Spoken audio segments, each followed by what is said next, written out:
One. Damn, we got a thumbs down already. They not fucking with us off top.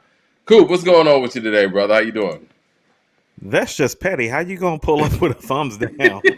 Like, The haters are busy. They say we don't like your title, nigga. right? Thumbs up in the chat so we can offset this thumbs down that happened before we Yeah. even I aired. mean, people, please click like and subscribe to show these haters what time it is. And also, we're on the verge of our 17,000 follower mark, so it would be Yeah, nice yeah. if we Let's hit that get those today. subscribers up, and I do. I still want to stay true to what 20,000 subscribers or 25,000 subscribers. Coop and I will drop an EP produced Is by that what we who knows. promised? Oh, you know who we need to holler at? I don't know if you peeped out Celis. He's one of our followers, Oh but yeah, he dropped the beat. Yeah, have you heard his beat tape? I ain't heard his beat tape. If you vouch Beat for it, tape I'm is with pretty. it. Yeah. His beat tape is pretty dope. Okay. I'll spit over his shit. I mean, my thing within my crew is I was the one that would go get a beat from anybody, and like I don't care who making the beat if I like the beat. You know what I mean? Like I didn't have me a hit boy. You know what I'm saying? And I'm not Like even my going front. I love my guy Art, man. We grew up together, childhood friends. He's a very talented musician to this day. I had the luxury of having a dope producer in my back pocket, and I never had to go out there and search for beats. And when I did, it's difficult, man. It's way more difficult to have to go out there and get beats that come together than it is working with one person. Well, that's the thing. I had the same thing too. My cousin Six was my producer and my engineer and my executive producer. But when I moved to Cali, I started fucking with Obi, and really, what fucking with Obi did is it made me go so hard into my style that by the time I got back from Cali, I could take a beat from anybody and riff. And so I wasn't even counting on Six anymore to give me beats because he had taught me so well. So it was like by the time I got back from Cali, it didn't matter who gave me a beat. Now, what mattered to me is that Six do the engineering and the mix because he knew my voice and my tendencies on the mic better than anybody. And that's when I really started to understand how valuable having a quality engineer is because when up all the other sessions that I did that Six didn't engineer, I could hear the difference. It's like, oh no, cuz got to touch my shit no matter who I get the beat from. Exactly. JY with the super chat says Kendrick with the thumbs down already. We ain't even said nothing about Kendrick's song yet, but we're gonna get to it. Oh, we're Um, going to. We're we're going to. about to get to it. So what? 20,000 subscribers and we drop an EP, or 25? 25. 25. Let's 25. do. Should definitely be 25 cuz I think YouTube give you something when you hit 25. Okay, yeah. Let's do 25. We'll drop an EP, and we're accepting beats already. Info at accordingtohiphop.com. Send us some beats, and we'll I, get the I still track. got I still got beats on my database and I'll definitely ask Six to throw us some beats, you know? Dot with the super chat says, Hit Boy, A2HH mixtape. Listen, if we can get some beats from the legendary Hit Boy, I'm with it. But, I understand Hit Boy's a busy man. He's putting out project after project. Not going to be greedy, but I would love Give me one of them tracks you just gave your pops hit. Or give me it. something like Braun. Give me something with that bounce. Yeah. We're going to get into Benny today. Coop was, Coop was actually outside, what was that, Monday, and you ran into Benny at an event. We're going to get to that. Should we start there? Because you I do mean, we have an can if you article want on to. accordingtohiphop.com. So yeah, set the scene. Coop just put out an article on accordingtohiphop.com, which was basically taking you through the night of Benny's. It wasn't really an album release; it was more of a magazine cover reveal. Yeah. Big shout outs to In the City, Mag, ATL, who invited us and let us put our banner up. Um, Shout out to LT who actually made the moment happen. I'm kind of gonna work in reverse, right quick. So, Benny showed up. The event started at 8. I got there about 9. Benny pulled up at 10:30, 10:27 to be exact. And the first thing that I want to say is that he made sure that he touched every person that came up to him. Like if you walked up to him to shake his hand and to take a picture, like he really did take the time and the effort to talk to every person that approached him in the crowd. And I really I respect the shit out of that, Mike. Like more than I could ever express in words to him personally. I will like tell him that the next time I see him again, because I have a feeling I will see him again. But I've been in so many circumstances since I was a teenager, Mike, where these dudes just act like so holier than thou and act like they are just above the fray. And so to see him just, be rooted to the people that was in there and truly shake everybody's hand and give everybody a pound and really take a picture with everybody and really take time to engage with the crowd, I thought it was phenomenal. I was super impressed. I had a little front row seat. I make sure I sat like in the very, very front by where the drummer was playing.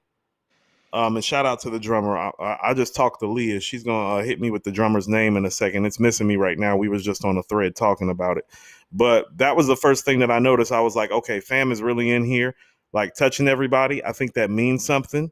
The antithesis of that would be what I saw from Busta Rhymes in Madison Square Garden last February. Remember that incident? Yeah, I remember And that. so it was very, very refreshing. For one, when it was time for him to do his media stuff, I know due to some technical difficulties, we was unable to have our camera and mics in there. But everybody who had a camera and mic got some burn, Mike.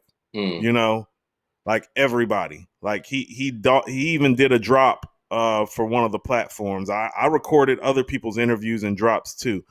I have that footage as well. There was a fashion show.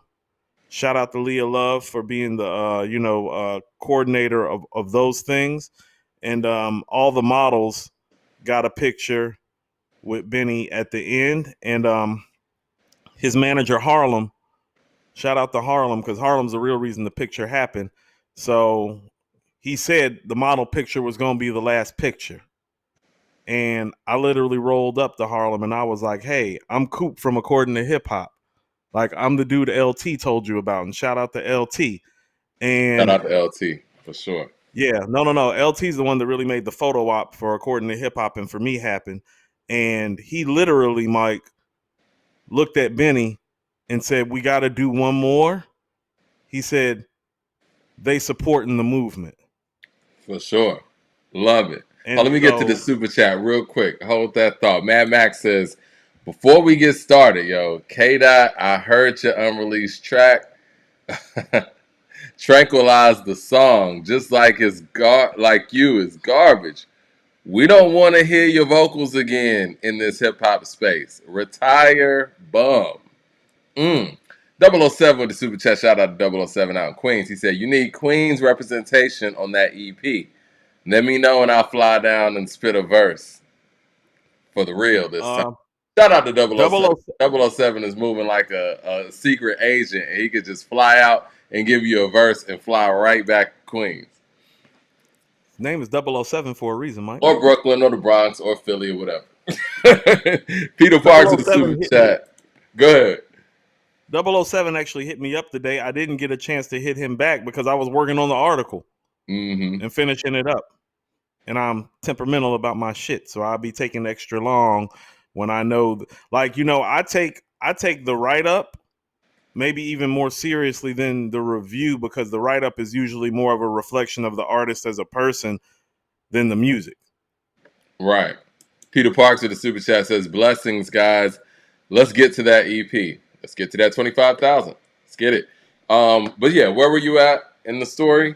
We were just talking about LT shouting out LT.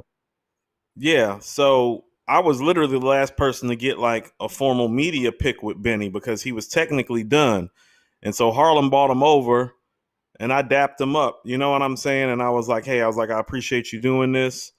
Love what you guys doing. We've been supporting the movement from day one. I talked to him how I had interviewed Hit Boy, how we had already interviewed Love and Jay Skis. I told him I would love to interview him. Mm-hmm. He was also a little above the clouds, if you catch my drift. So you know what I'm saying? I got you. He was in his zone, but he was super personable. He said he appreciated it. We took a few pictures together. Just the one that you're seeing is the one that went up. but he was just like surprisingly like humble and thankful. And I even overheard him talking about how this was a big moment for him Mm-hmm. and that this was going to be his highest charting project. And I'm thinking to myself, so he understands the moment, but he's still humble enough to pull up. The spot we was at is like literally like a block or two up from the old 112. So kind of Okay. like old Buckhead area. You know what I'm talking about? Like it's not Buck. It's technically part of Buckhead, but it ain't really Buckhead no more because people don't really parlay over there like that anymore. Shout Right. out to Highness Cuisine. I was impressed with the facility. Um, and they're doing some dope things in there too. I had a good time while I was there. But it's hard when you're in the space that he's in. Like, think about it. It's like, well, he signed to Def Jam. He got Hit Boy and Alchemist producing his album, and here he is in this black-owned lounge in Atlanta on a Monday, literally talking to everybody, including me. You Yeah. know, like you really usually don't get that type of behavior for somebody of his stature, and so that was my biggest takeaway from it. My next takeaway was just I actually, when he started speaking after they did the magazine reveal for in the city, I was in a good way surprised at how community oriented he was speaking when he spoke to everybody. Mm. Like he talked about how we don't come from anything and how we come from bleak circumstances and how we have to like get together to like overcome that. You know what I'm saying? Like Mm. this is the guy that made rubber bands and weight. You know what I mean? Yeah. Like, and so when you hear him talk about community, you really realize it's like, oh no, fam's a real person. And I'll just tell you this because I've been around long enough to know. I can tell when somebody really cares about us, Mike, and when somebody just talking that shit Right. and he really cares. Mm. And that was what impressed me more than anything and what made me excited about doing a write-up. It's like, oh no, he want to see all of us win. Like he gave off that vibe sincerely, not just like on some soapbox saying it because the album's about to drop. It was real. Right. I love And that. so, yeah, me too. It was Uh, it was Lee, a good moment. I was gonna get to the super chat. Leroy Green here. I didn't want to leave him hanging. Got $10 super chat showing love. He says, "What's up, my guys? A2HH, good to see you outside. Coop, I see you outside. Super proud of you, brothers, and keep it going. Salute and Coop. It's other artists out here that gotta chop it up with you. Make it happen. All right, Well, I let's would I do would it. really love to chop it up. I would really love to chop it up with Benny again because he's not just a great rapper. I saw somebody who was thoughtful and intelligent as well And and humble. I think from a media standpoint, though, those things need to be covered because when people get in Yeah. these interview spaces, and I know a lot of people watch our show and they kind of take ideas here and there, but for the culture, I don't mind if you take this idea.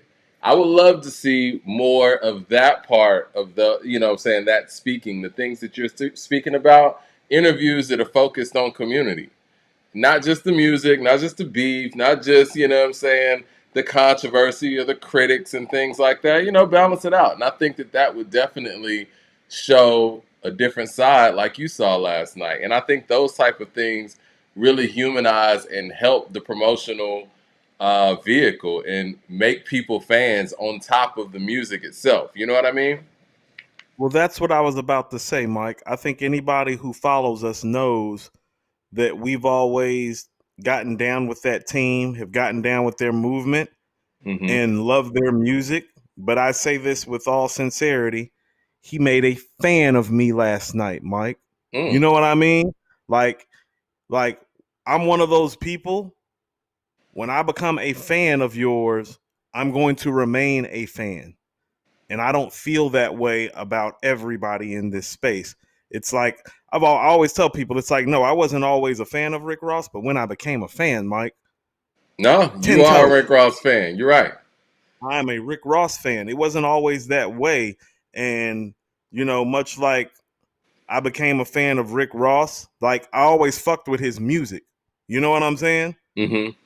But be like respecting what somebody does and enjoying their music, to me, there's a line where that crosses over and you actually become a fan.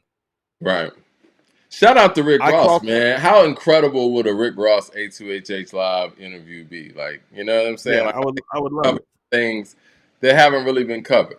And he's a great interviewer. He's one of the guys, in my personal opinion, he's one of my 5 favorite rappers to hear do interviews. He's very entertaining and informative in his I interviews. was I was just about to say that, Mike. When Rick Ross does an interview, and this is what I mean, the difference between enjoying and appreciating somebody's music and being a fan. No, every time Rick Ross speaks, I'm listening because I'm a fan, and that's what I mean when I'm saying Benny made a fan of me last night. It's like, oh no, it's just not about me listening to your music anymore. Now, when he speaks, I'm going to pay attention a little bit more astutely.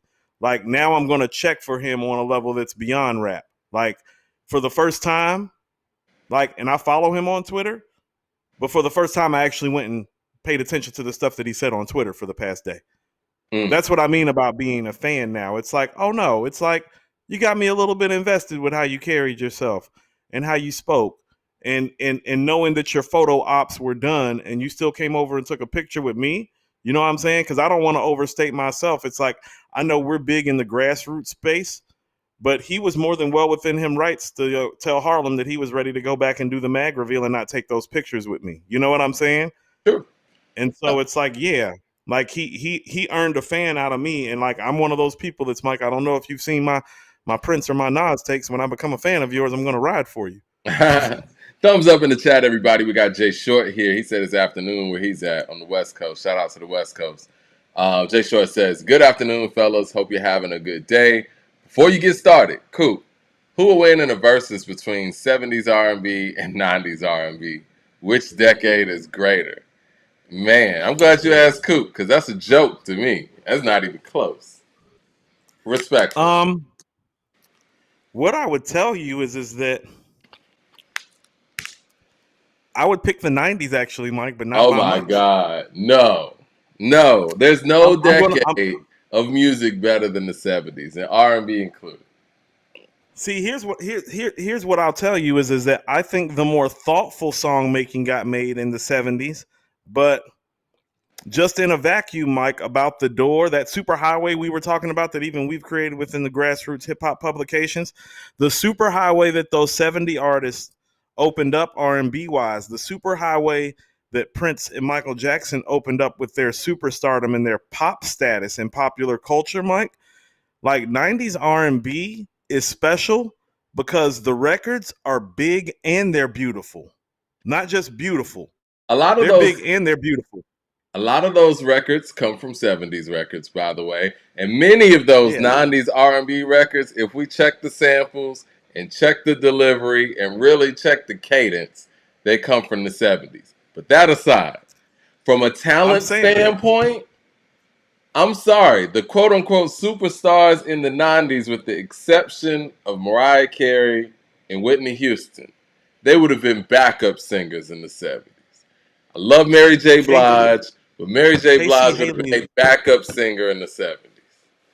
Casey Haley is not a backup singer, Mike. Casey is not a backup singer. Like that's what I'm saying. Like Mike, first of all, you know I'm from Charlotte, so I'm gonna hit you with some Oh, you stay, know I love some Jodeci. Jodeci forever. is the best group of the 90s, period. So I'm Jodeci's gonna in hit a you with different vacuum. I'm gonna hit you with some staying forever, my lady. I'm gonna hit you with some weak by SWV. We're definitely Mike. We're playing Don't I Will want Always to. Love Are You. we really going to We're do this? we're No. playing I Will Always Love You by Whitney Houston, Mike. It might be the best vocal performance in the history of music. I think it is the best vocal performance in the history of music. I think it is. If you ask me, I would say that record. But you ain't got What 20 that of got made those. in 1992, didn't it? 91, Yeah, 92? yeah, yeah. Ain't that the 90s? Yeah, it Isn't is the Mariah 90s. Carey's Vision of Love? Isn't Vision of Love the 90s? Listen, man, I was listening to Minnie Riperton's material the other night. I will put Minnie Riperton's shit up against anything that Mariah made in the 90s. You're not You can winning. put their voices, you can put their voices together, but okay, so this is what I mean No. about how the Vision of 90s has a Love shot. and Stand Inside Your Love? No, no. Come Listen Inside to what Your I'm saying. Listen to what I'm saying. First of all, Minnie Riperton has one of the best voices ever, 5 octave, Ever. shatter glass. But what I'm saying is that Minnie Riperton's records are beautiful. Mariah's early shit is big and beautiful, Mike. That's what I mean about the bigness and the boldness of it. They really stepped the game up in the 90s. Now, here's what the 70s has on their side. They have Soul. Stevie Wonder. Of They have Stevie course. Wonder on their I side, wasn't Mike. even going They to have go Stevie there. Wonder. And Marvin Gaye. Like, what do we have for what's going on? And what do we have? I'm talking about the album, not just the song. You know what I'm saying? What do you have for that? What do you have for I Want You, that album? What do you have for Stevie's catalog? And that's not even counting what the Isley Brothers did. That's not what counting what Earth, Wind, and Fire did. No, no, no, no. I think the 90s got a shot, Mike. No, I they mean, how about don't. this, Mike? They Mike, don't. Mike, you pulled your big guns out. You already went there. Stevie, Marvin Gaye, Earth, Wind, and Fire, Isley Brothers. You know I how many mean, yeah. one-hit wonders are in the 70s on top of that? I could still go Teddy Pendergrass on you. I could still go, and I ain't calling them one-hit wonders. I'm just naming more people. I could I still say go Teddy was a Isaac one-hit wonder. Hayes. I could still go Isaac Hayes. I could still go Curtis Mayfield. I could still go Barry White. No, you're not winning that. No. And these are just the bigger names. And this is just R&B. No. You want to know what, Mike? I'm gonna do something I rarely do, and I'm gonna pivot. I think you're right. I was trying to give the 90s a little bit of love and some props. But No. then you know what? When you hit me with the Rick Teddy P and the James. Isaac Hayes. No. Rick James is 80s mostly. But Cold-blooded. mostly. Give it to me, baby. But I still got Prince and Michael I could do from the 70s, 79, 78. I could. Like, no. Hold on. What year is Off the Wall? That's not A79. I'm out. And that's not even counting the Jacksons and the Jackson 5. No. What are we Okay, talking about? So, Mike, if first of all, if we were to do a versus of 70s versus 90, a Jackson's record wouldn't get played. It probably wouldn't. I didn't even think of them. All the people that I named, I didn't even think of the Jacksons. And I could easily go, maybe Tomorrow and Never Can Say Goodbye and stuff Never like can say that. goodbye. You know. Never can say goodbye. Off the Wall 79. Mm-hmm. Yeah, I'm out. Because you're not beating Off the Wall and Songs in the Key of Life and What's Going On. You're right. Yeah. And you can still play I Want to Be Your Lover by Prince, in fairness to you. I could. Yep. Jermaine Johnson with the super chat. Very problematic. Yeah, man. I tried 90s people. I tried 90s babies. I tried. Well, I appreciate you playing devil's advocate for a moment, but I had to really make that one real. I did what I could. Jermaine Johnson with the super chat says 3 Stacks is performing the new Blue Sun album at the legendary Blue Note Jazz Club in New York in a couple of weeks. Coop, you pulling up? He's performing down here at the Variety Playhouse twice, I think. Is he? I think so. I'll get some dates on the date. Yeah, I'll get some dates on that and we'll make that happen. We got to be there to support our boy 3000 and his flute playing. I'm with it. Did you see him performing last night on late night television? I did not. Yeah, he performed with his flute. It's funny, man. Go? Offline, it was dope.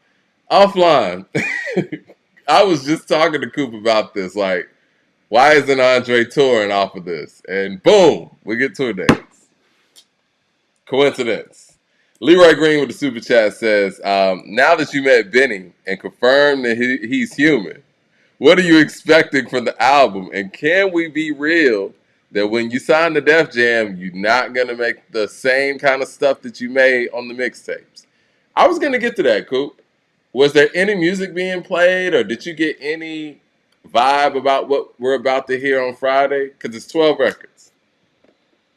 No. The records that got played were the records that we've heard. The Stove record, the Wayne record, and Braun.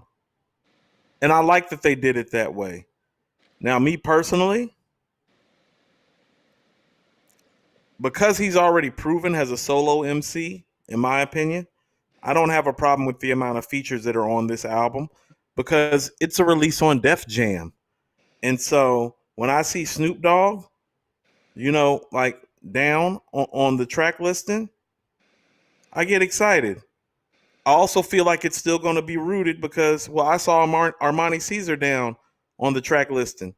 Stove is on the track listing. So it's like, I really do think, just based on the guest appearances that I'm seeing, it's like, oh, well, you got Lil Wayne and Snoop, but you also got Stove and Armani. that means he is still fulfilling his obligation to what I would call his core fan base while broadening his horizons. And quite frankly, you fucking with Def Jam, Mike. Like, what do you expect? Like Def Jam been like, here's what I'll always give Def Jam. Def Jam been in the business of doing it big since day one. Yeah. Def Jam And is the also brand. too, When it comes and to hip also too, hop, Mike, go ahead. Alchemist and Hit Boy did this album, Mike. Yeah. Those are two of the best three producers of this era, Metro Boomin included, and being the third one in that.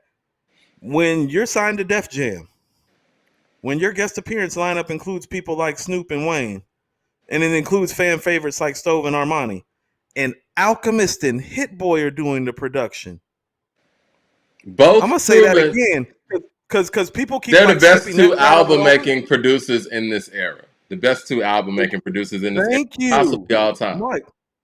Mike. If we were going down the best 15 rap albums of the last 10 years, like those guys have probably produced a third of them at minimum. Yeah. Like, so the expectation should be high. He's fucking with two of the best three producers of this era. He's fucking with the biggest star, arguably, in rap history in Snoop. He's fucking with the biggest rapper of his era in Wayne. He's still fulfilling his obligation to the street sensibilities with the Stove record. It's like, the Braun record's crazy, Mike. I told you the Braun record to me is the song of the year so far, although it's early in the year. I play Braun every day, Mike. I just ain't been telling nobody. It's like, no, I've been bumping Braun. This should be interesting. K Nicole with the super chat says, or Nicolau, excuse me, says, R.I.P. Marlena Shaw. R.I.P. I saw some more super chats here. We had Eel Magic. He says, which album would you choose as the best out of the three? Considering that they have all similar concepts based on the vehicle, but different stories. Good Kid, Mad City, Trouble Man, or Forever and a Day? Gonna go Good Kid, Mad City. This is a trick question. It's not even conversational.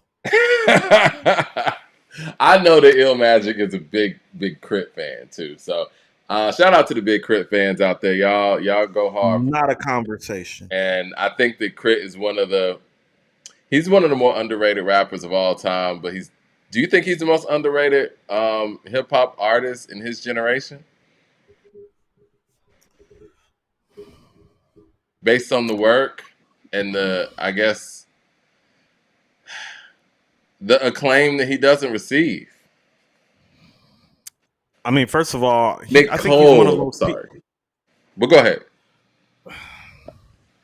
It's possible. That's an arguable point.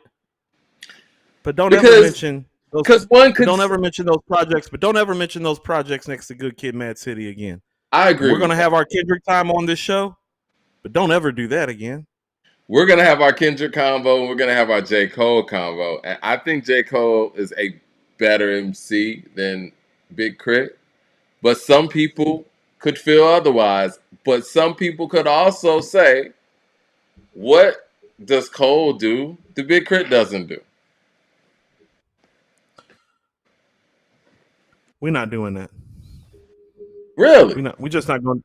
We're not going to do that, Mike. Like I'm just talking about like as an all-around artist. I mean, we talk about being a producer, being an MC, making full projects. I think that Big Crit has, to me, I think Crit has probably made more critically acclaimed projects than Cole has.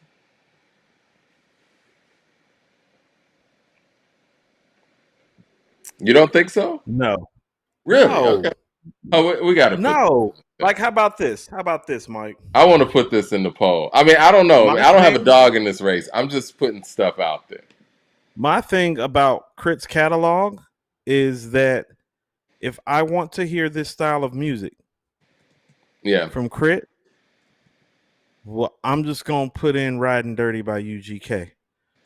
Or, I mean, listen, Coop. You or sound like Out by Outkast, or Coming Out Hard by 8 Ball and MJG, or an early Scarface project, or Soul Food by Goody Mob. And so, for the lane and the gap that he chose to fill, his degree of difficulty is harder than Cole's because Cole has carved out his own lane more. You get what I'm saying? I agree Like with you. Cole didn't try to fill a lane. He created one. Yeah, And he you're right. probably created one because he knew that he wasn't as a Southern artist, because he is from North Carolina. Well, he probably wasn't about to make no damn soul food or Aquemini, Mike. And he hasn't. So he didn't try. I think for people like you and I who, grew up on the Dungeon Family and, what I'm saying, the Ghetto Boys, Scarface, UGK, 8 Ball, MJG in their prime, and we were here. Hearing somebody like Big Crit isn't anything new to us. You know what I mean? And I think that's how I always felt about it. And I love the stuff that Crit was making, but like you said, and you said it damn near word for word for what I was thinking back then. Like if I want to hear this, I put on Riding Dirty, or I put on Akrumana, I put on In My Lifetime, 8 Ball MJG. But for a lot of people though, Crit was something new. And I think for those people, he's held very high, as he should be. He's put in the work, but one of the things that you pointed out, and I think that's what really separates him and Cole, Cole carved his own lane where it seemed like Crit was trying to carry the torch. I don't like people who carry torches, Mike. Feel what I'm I saying? get, I get you. I mean, and even You if know? you piggyback some things from a previous era, you got to add your own flavor to it. You can hear J. I agree. Cole's influences, but he added his own flavor and he created his own lane. Michael Yeah. Jordan's not the same player that Dr. J is, or was. I mean, shit, even though Kobe Bryant kind of mimicked Jordan's game all the way down, but that was his identity, being able to take on different things and add his own vibrato to it. But yeah, I think in my mind, and maybe correct me if I'm wrong, Crit fans out there, I just feel like Crit never did that. And I remember when I heard country shit for the first time, I'm like, who is this trying to sound like Pimp C? That's what my mind did, you know? But again, he's a dope MC, dope artist, and all of that. But you're right. I think that's what separates the two if we're gonna split hairs. And Cole is the superior MC, Mike. He's the superior lyricist. He's the superior Yeah, storyteller. He he has the is. superior voice. Let me see what the people in the super chat saying because it's blowing up now. Dot says Nas told the biggest lie in hip hop on New York State of Mind by saying, "I don't know how to start this." Right? Yeah, he clearly knew how to start this. He was Michael 17, 18, Mike. He probably didn't know how to start it. It's always funny though, like when you're rhyming and stuff and you're waiting for the beat to actually drop for you to rhyme. That's one of the hardest parts to configure in the song because you get real redundant. You're just gonna go out there and say the same thing the other rappers say, like, okay, 9-6, mic check, blah blah, like when the song's coming on. So that is a difficult part to be like, you know what do I say before I jump in this verse? Tupac never struggled with that. Neither did Jay. Hey, Tupac is he's the guy. I think he knew he didn't seem to struggle with anything. Michael Sanders with the $20 super chat showing love. He says, Braun record is okay, man. I believe Big Dog is a better record. Do y'all think that Benny is gonna drop the album of the year? I think it's very difficult. It makes it very difficult to drop an album of the year in January or February, but Correct. they're dialing things back to an era where music is being sparsed out. We also have to remember Get Rich or Die Trying came out around this time of year. The documentary came out around this time of year. And those albums were able to ride out the whole year. So saying all that to say, if you're going to drop an album of the year in January, that shit's got to be something that's going to last us the whole year, or at least half of it. And I think it can happen. We haven't seen that in a very long time, but I think it can happen. It's possible. What say It's a you? definite possibility. I mean, just if I was looking at the landscape right now, I would say his biggest threat to album of the year status is going to be a J. Cole project. Yeah. But I do think that Yeah. he has this advantage, right? If he drops some straight up fire, somebody like J. Cole, with all the expectations, and Complex just gave him Best Rapper Alive. He didn't even drop an album. I think that he's going to be fighting against that and a dope effort from a Benny. So I think even with J. Cole dropping, Benny dropping in January gives him an advantage. I think. I said this in my article. Benny is one of the few guys walking around, and I don't care who agrees with this or not, and I'm not saying this because I met him. He is one of the few guys that is actually capable of saying, like, I'm the best at this. And so long as, this 50-year-old dude doesn't mess around and drop another project, Cole is in Cole, Benny, Conway, Freddie. This could be Freddie's year too. They say Freddie's coming, right? We'll talk about that in a minute because that's a little. I find that a little odd that he's popping back up right when Benny's dropping. It definitely has some. It definitely has some Petty Betty tones, Mike. Petty Betty tones. Well, the more music we get, the better. But what I was about to say is that if we're talking about traditional MC skills, and this has always been my thing with Benny and why I've always wanted a more classic effort from him. Oh no, Cole's the only one that really got him when it comes to what I would call the traditional form of art of rhyming from this generation. And Cole's not technically this generation. I know Freddie has made better projects than Benny, but I don't find him to be a better MC bar for bar than Benny. You know what I'm saying?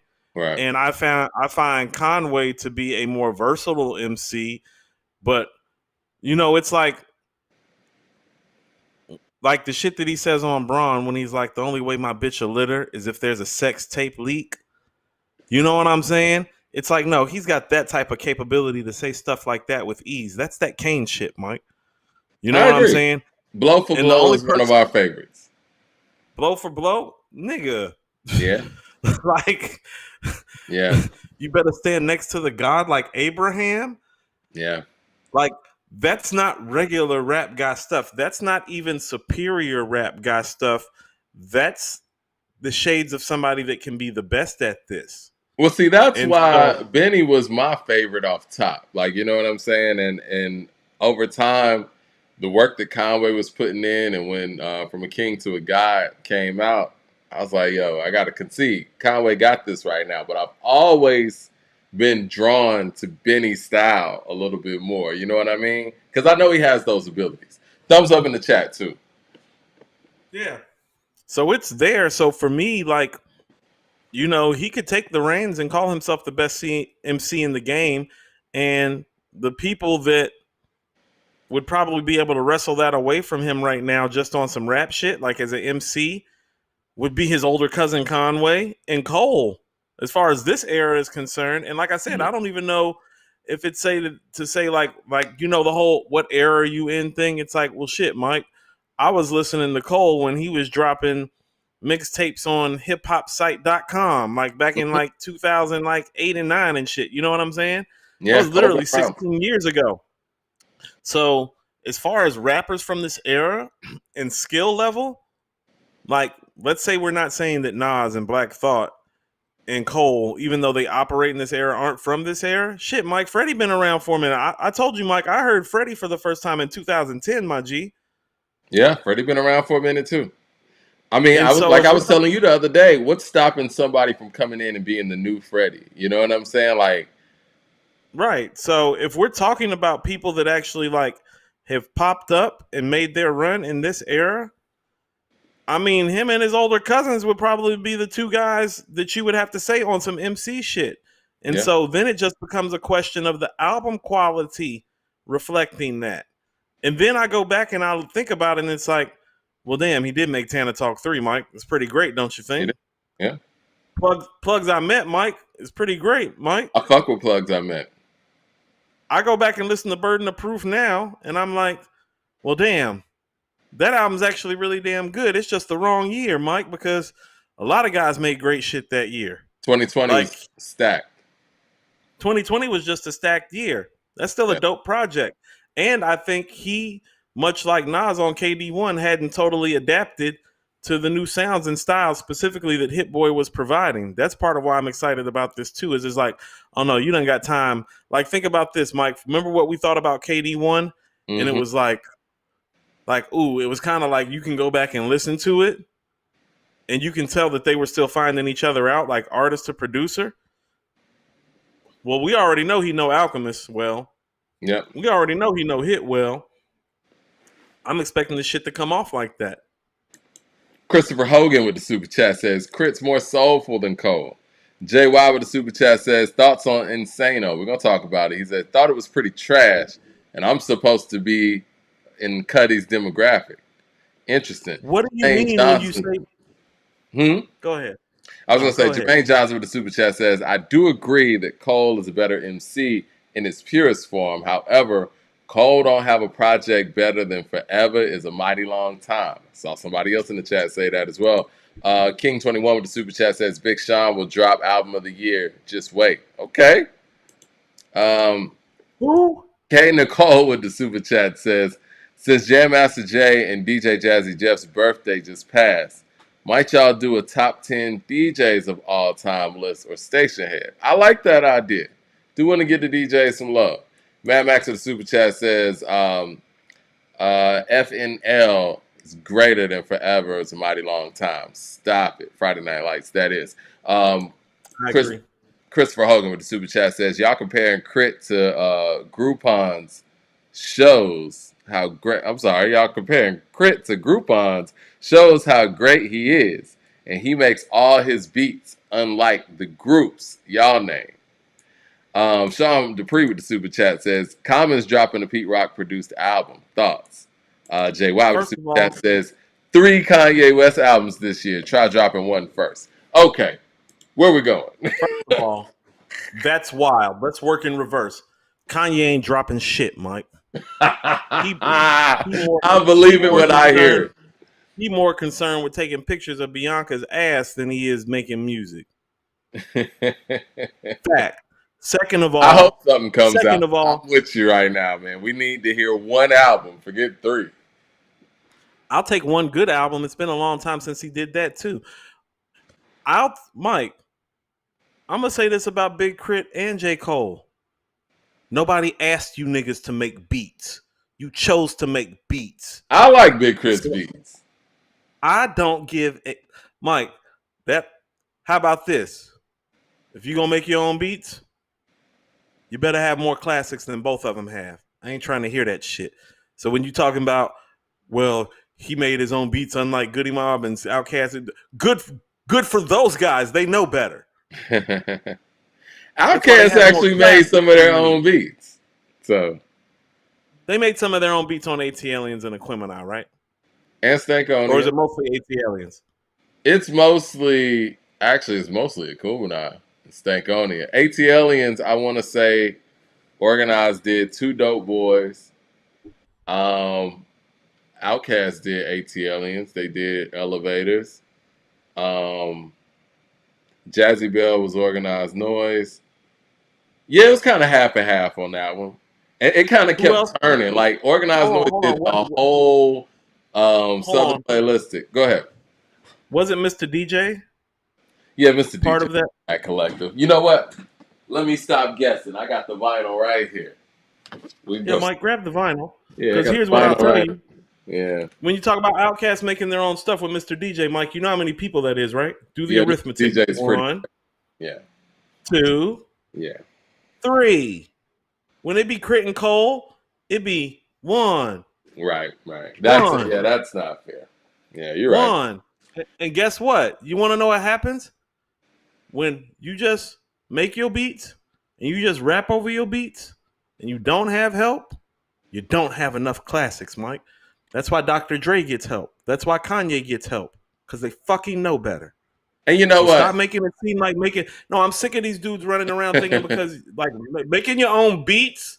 If you're not making a classic, go get some other beats. And I Nobody mean this cares. with the utmost respect, Coop, because you know I'm a huge Prince fan, even though I'm a Michael guy too. Even with Prince, you're not going to find a musician, a composer, a writer more talented than Prince. But you can even tell when he's doing projects by himself. It's a difference. Like when you got a lot of people in the pot, that's what Michael's stuff sounds like. You know what I'm saying? Like that's what Thriller sounds like. It sounds like a whole team put that together. Hey, look And here, Mike. it's hard to compete. It's hard for any individual to compete against a whole collective. Akumanai was made as a collective. It takes a nation of millions to hold us back was made as a collective. It's tough to compete with that. Only built for Cuban links. Collective. Look here, Mike. As soon as the revolution was done and he made Sign of the Times, which is his best album in my opinion. Mm-hmm. No, Mike, Sheila E was in the building. Yeah. Sheena Easton was in the building. A whole literal fucking orchestra of musicians was in the building. Now he might have been the band leader. Like he may not have had anybody like a Wendy or a Lisa as a songwriter. But as far as playing the music, Mike, you know, the beats. Yeah. Prince has always had a fucking band. He had 94 East to start off with. And Mike, his weakest stuff is the gap between when he had his band 94 East and before the revolution comes into the fray. The This is how. revolution is the difference in the comeuppance, Mike. Yeah. When you This start seeing Wendy and Lisa pop up is is when the different. shit start getting epic. You It's know, dope before that. this is how great Prince's band is. Devontae from Jodeci tried out for Prince's band and got denied. And that's how Mike, there's nothing. Jodeci formed. He went and got, you know what I'm saying, Casey, and he went and got JoJo, and he went and got his brother, and they came together because he didn't make it in Prince's band. That's how great Prince's band is. Somebody like Devontae didn't even make it. So, yes, he's always had great musicians around him, even though he's the greatest musician and band leader. But, yeah, that collective is necessary. It definitely Mike, is. And when one he person can't makes play an album, you can tell. he can't play the drums and the guitar at the same damn time, Mike. It's not gonna work. I do think that Purple Rain is probably his best album, but I think Sign of the Times is his most impressive album. And I am okay with anybody saying Sign of the Times is his best album because the range on there is insane. The It's song the when I listen to Sign songwriting. of the Times, the songwriting, first of all, it's probably like for an album for me, short of Marvin Gaye's What's Going On, the best songwriting I've heard in an album. Or you could pick your favorite Stevie album. So the songwriting is there. But Mike, it's the fact that he's doing his best James Brown and Mhm, Stevie Wonder impersonation while still being Prince. That's what it mhm. is. I hear Sign of the Times. I hear him at his songwriting zenith, but I hear James Brown's influence. I Yeah, hear Stevie Wonder's Housequake. influence. Housequake, that's James Brown, Mike. Yeah, It's gonna be a beautiful night. That's it's gonna James be a beautiful Brown. night. Yeah, I was gonna go there. Adore being on there, like Adore the Stevie. the range That's on a there. And then you got If I Was Your Girlfriend and stuff like that. Strange that's Prince. relationship. You know, I could never take the place of your man. can never Like that's take the place. stadium That is flow. a listen. That's a brilliant record. That's one of those songs that is so great. It's just buried in the album that's super great. If that song's on another album, that song shines even How more. about I think this? it shines on there, but It it, does. Like, how about this, Mike? If you put I could never take the place of your man on Around the World in a Day, even with Raspberry Beret and Pop Life on there, yeah. that changes the whole trajectory of that album. And that album is a borderline classic to me too. But putting Have you that heard the record on there, one?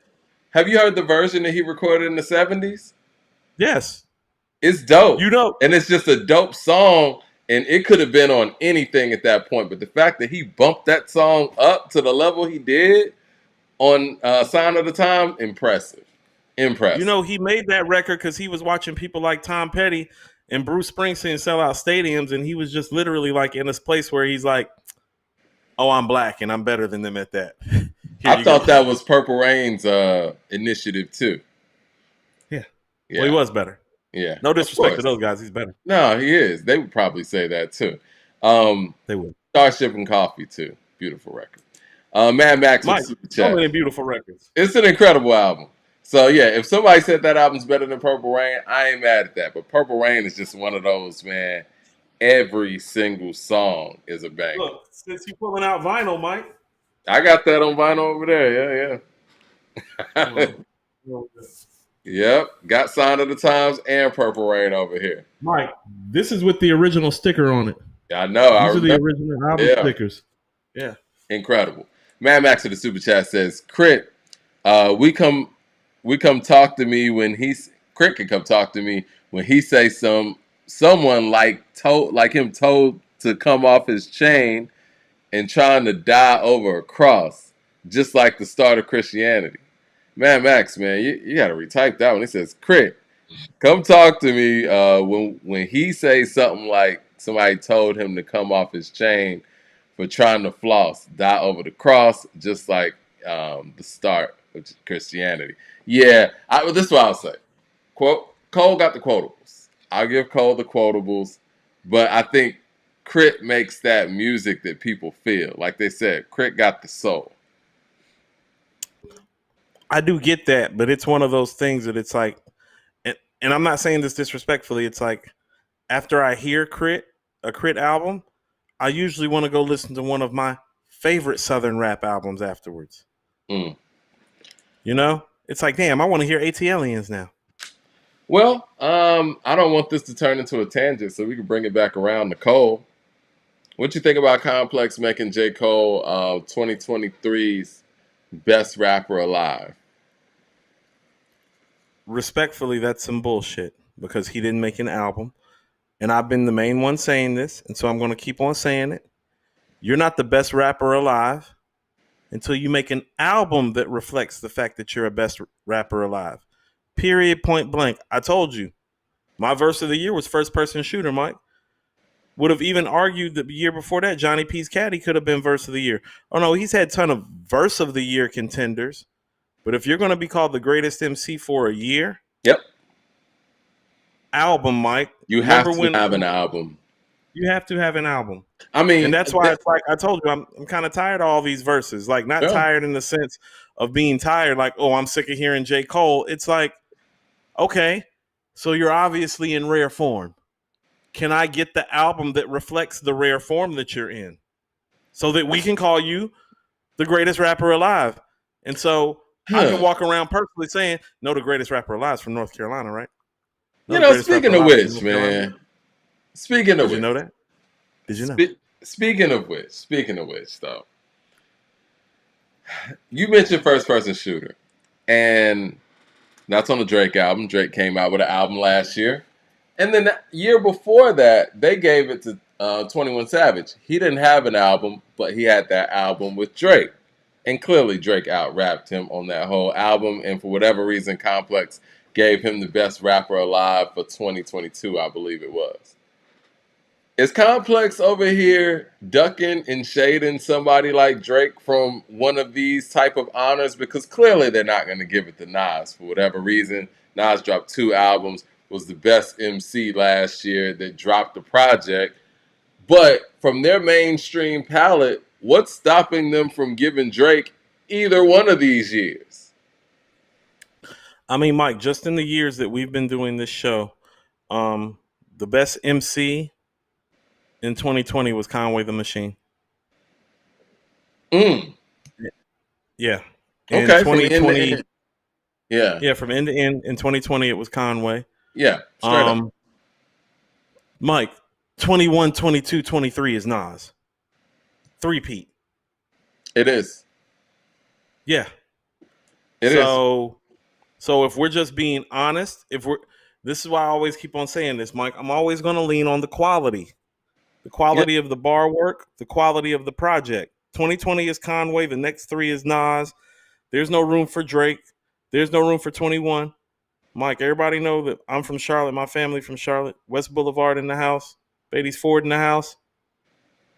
They gave it to Tyler one of those years, too. When he came out with J. Cole. Get Lost. They gave it to Tyler. J. Cole has not earned that title. 21 has not earned that title. And Complex don't really know no better. I'm not even mad at them. I know you don't know shit, so it's okay. Yeah, I mean, I think when people do things like this, again, it still slights at your credibility. And I mean, You picking niggas no, that don't make but you know albums. what? Cole is a better pick than what they've picked in the past 3 years, in my opinion. But you can't sit there and have somebody be the face of that year without them having a full project. Because at the I end of mean, the Mike. day, that is the most difficult thing for an MC to accomplish, to put together a great project that reflects that level of skill set. There's a lot of MCs that we feel like still haven't done that to this day, and they're all-time greats. Cannabis taught me that back in the day. These verses are great, but when it comes to putting together this album, can you make As Dark and Hell Is Hot? Can you make A Reasonable Doubt? Can you make it Illmatic? Can you make A Ready to Die? And these are the reasons why I say the things that I say in regards to people ranking Andre 3000. And it all applies here as well. You can't be the best rapper in any fucking year that you didn't put out a full project. That's just the bottom line. It is, man. And that message Mike, needs to get to them at least. it's not Chinese arithmetic, Mike. It's rewriting history. Well, here's the thing about it.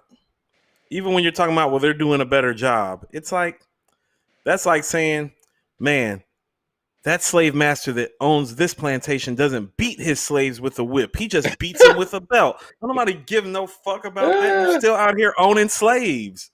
I do think that them picking Cole is them trying to get back into the graces of someone who's a lyricist.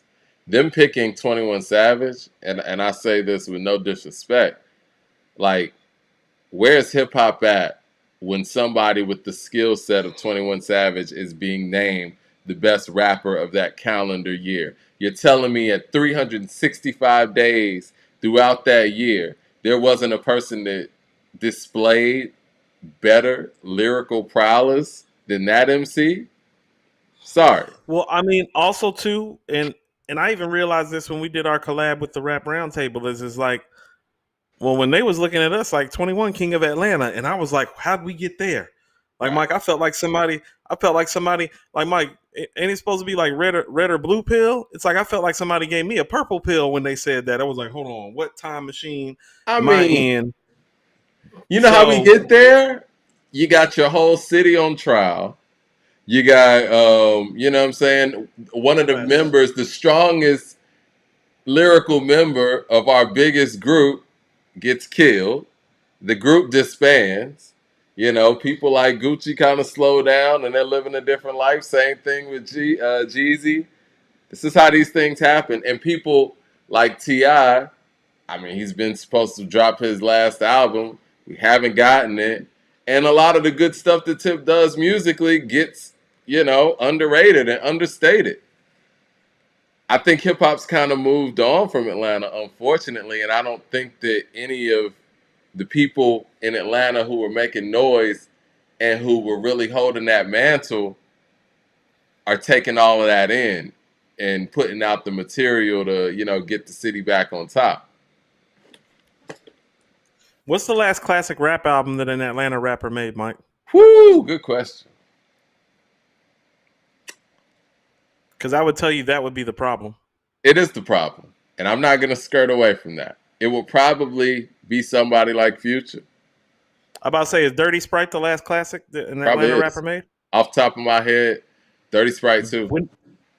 Dirty Sprite 2? Yeah. Isn't that like 2015, Mike? Something like that. Yep. It's almost 10 years ago. We got to get back on our stuff, man. It's just the bottom line. Let me see what the people are saying in the super chat, man. Mad Max says, Cole ain't deserved that title for 2023. It should have been Gunna. Shout out to Gunna. If you're gonna pick someone, what he did was by far ahead of anyone last year. Trash year though. I'm with you. If you're gonna play that game and do it in that way, I mean, Gunna might have to get that spot. And I think for many of the MCs in hip hop's 50th year, that's sad that Gunna took that. You know what I'm saying? Like, I think what Gunna did was dope, but was that runaway album of the year or best rapper stuff? No. Chris Hogan with the super chat says, when you hear Griselda, do you want to hear Wu-Tang? No, because here's the thing that they appropriately fill the gap enough that although I can hear the Mobb Deep and Wu Tang sensibilities, and I literally mention them echoing the sentiments of a Mobb Deep and a Wu Tang, like streetwise and lyrically wise, but because they're so proficient at it, Mike, and because the quality is in a certain place, and that place being at a very high level, no, I don't be wanting to go listen to Wu Tang and Mobb Deep and the Locks after I hear Griselda. Because you want to know why? Because Griselda been doing their fucking job for the most part. So no, I don't. That's my whole point about the whole crit thing. Is it's like, no, is it good? Yeah, but is it good enough that I'm not gonna backtrack and go play The Diary by Scarface as soon as it's over? No. Leroy Green with the super chat says, "No diss to the albums, Coop, but there are those albums. I'm sorry, there are those MCs that make better verses than whole albums, respectfully. But we got to put those people in context. I believe. You What gotta are you talking about? understand, like that MC who's dope with the verses like that, but doesn't have the albums that translate. You can't put them in the same range as somebody who has the classic albums and has the classic verses. I think people do That's this why. a lot with Jadakiss. You know what I'm saying? And I love Jadakiss. I think Jadakiss' longevity is insane. And I mean, he's doing some things that, from a longevity standpoint and sounding as good as he does that we've never seen. But at the same time, I don't think that we have that album or albums that reflect the level of MC that Jadakiss is. And we have to put that in context when we're talking about the Nas's of the world, the Jay-Z's of the world, and even the Biggies of the world to a certain extent. And so when people just go verse for verse and say, okay, that person killed this person on this record and this and that, okay, that doesn't tell the whole story. That's like Right, somebody beat somebody in a one-on-one game, but you better than the dude that went out there and won championships? Nah, you're not. Mike. This is why Cheat Codes by Black Thought was so important. Yeah. We needed that. We Like, knew he could do it, but he actually did it. like he's done it within the framework of the Roots. Correct. We wanted to hear it done outside of the framework of his bandmates. Because that's what solo MCs have to do. I mean, when you look at this 6 album Hit Boy run with Nas, all right, he did that. He's teamed up with Hit Boy from a whole different generation. He's rhymed over the Trackmaster stuff. He's rhymed over Premier stuff. He's rhymed over, I mean, pretty much everything. That's what individual solo MCs have to do. And when you have somebody like Black Thought who's skilled but hasn't shown that level of versatility, it's hard to just sit there and say in a vacuum, okay, Black Thought's better than Nas. Or even Common. Common's rhymed over Dilla. He got hits with Dilla, Premier, Pharrell, No ID.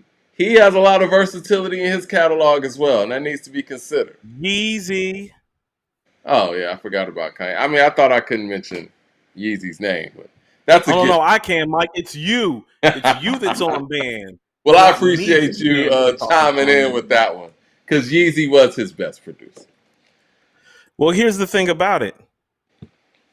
Really, part of the mark of a great MC is his ability to flex no matter who the producer is, Mike. Yeah, and if you haven't It been able is. to show that, you can't put you ahead of certain people.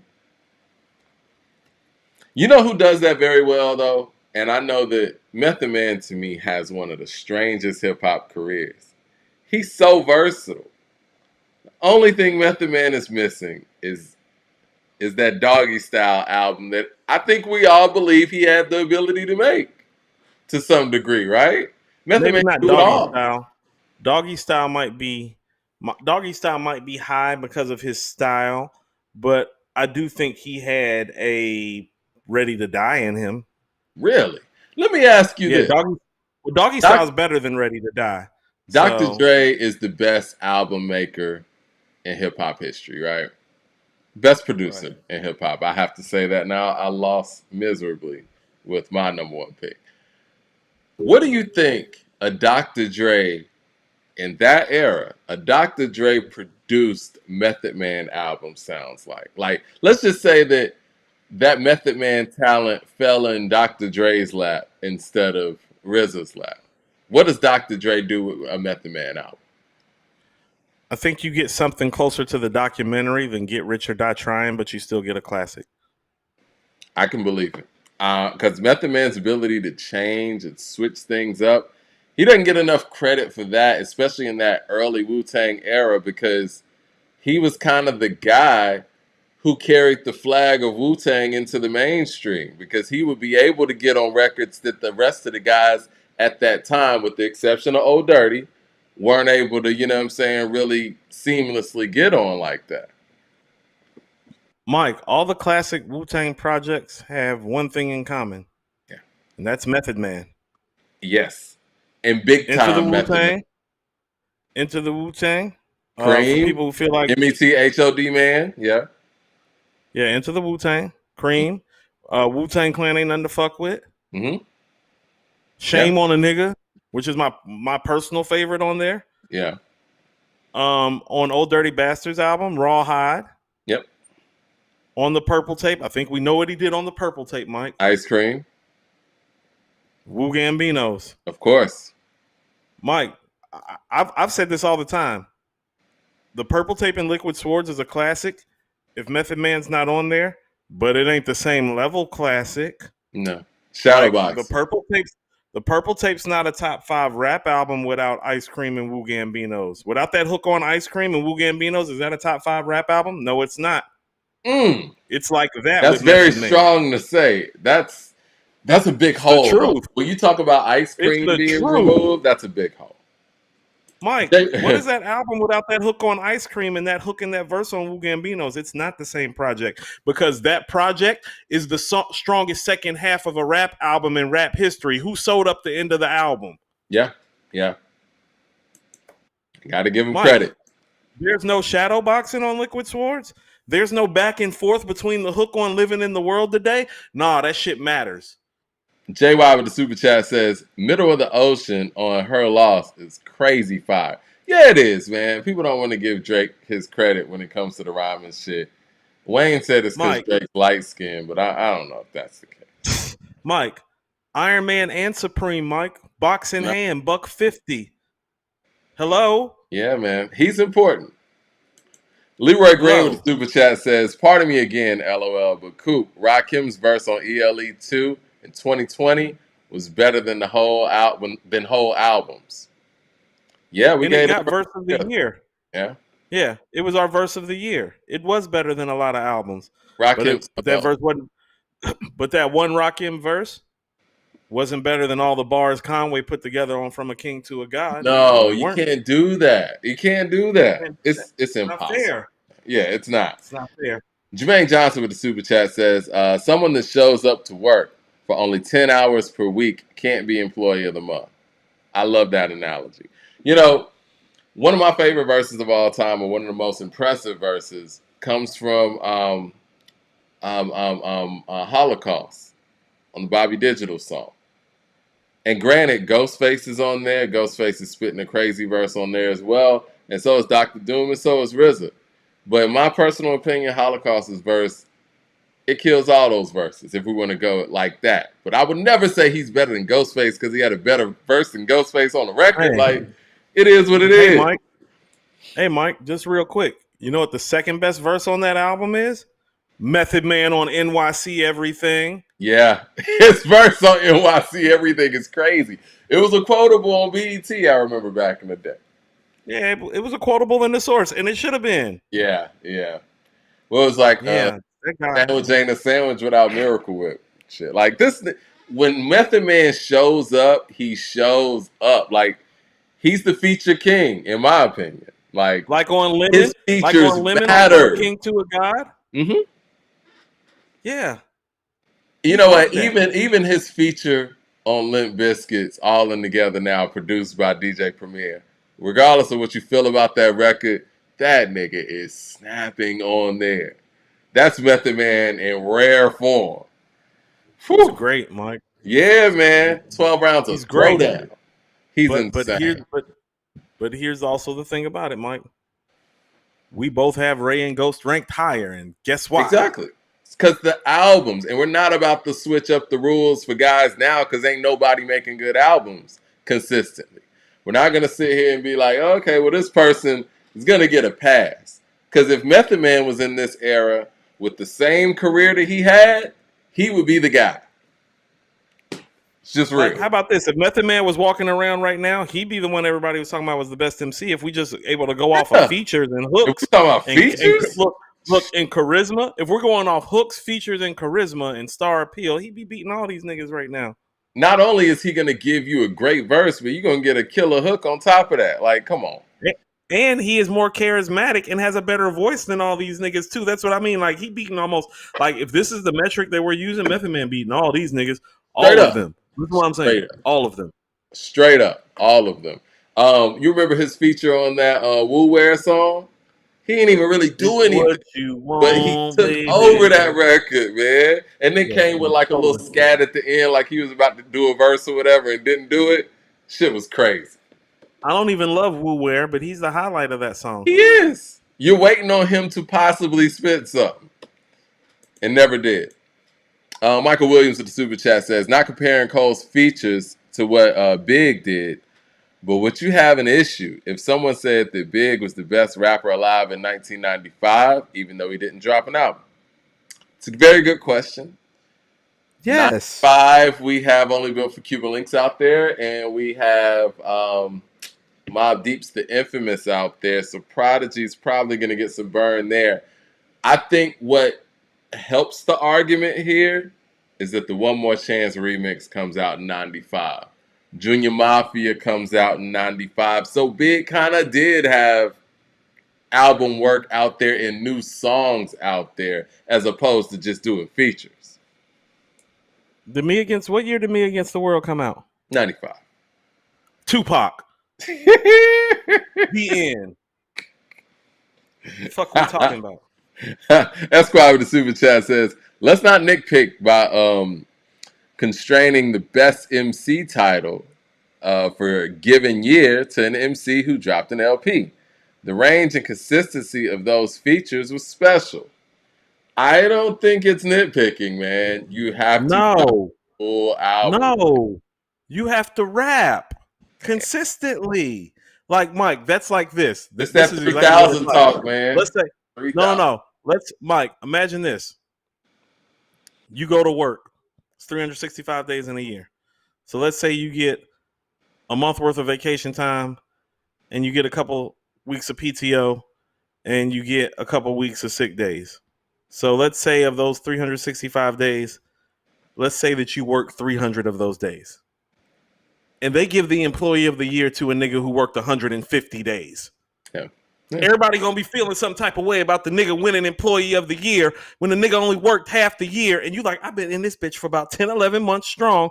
How is this nigga who only worked for 2 quarters winning employee of the fucking month? Mike, that's like a motherfucker playing 45 games and winning MVP in the NBA. That's like somebody playing 10 games in the NFL and winning MVP. That's like somebody playing 100 games in baseball and winning the MVP.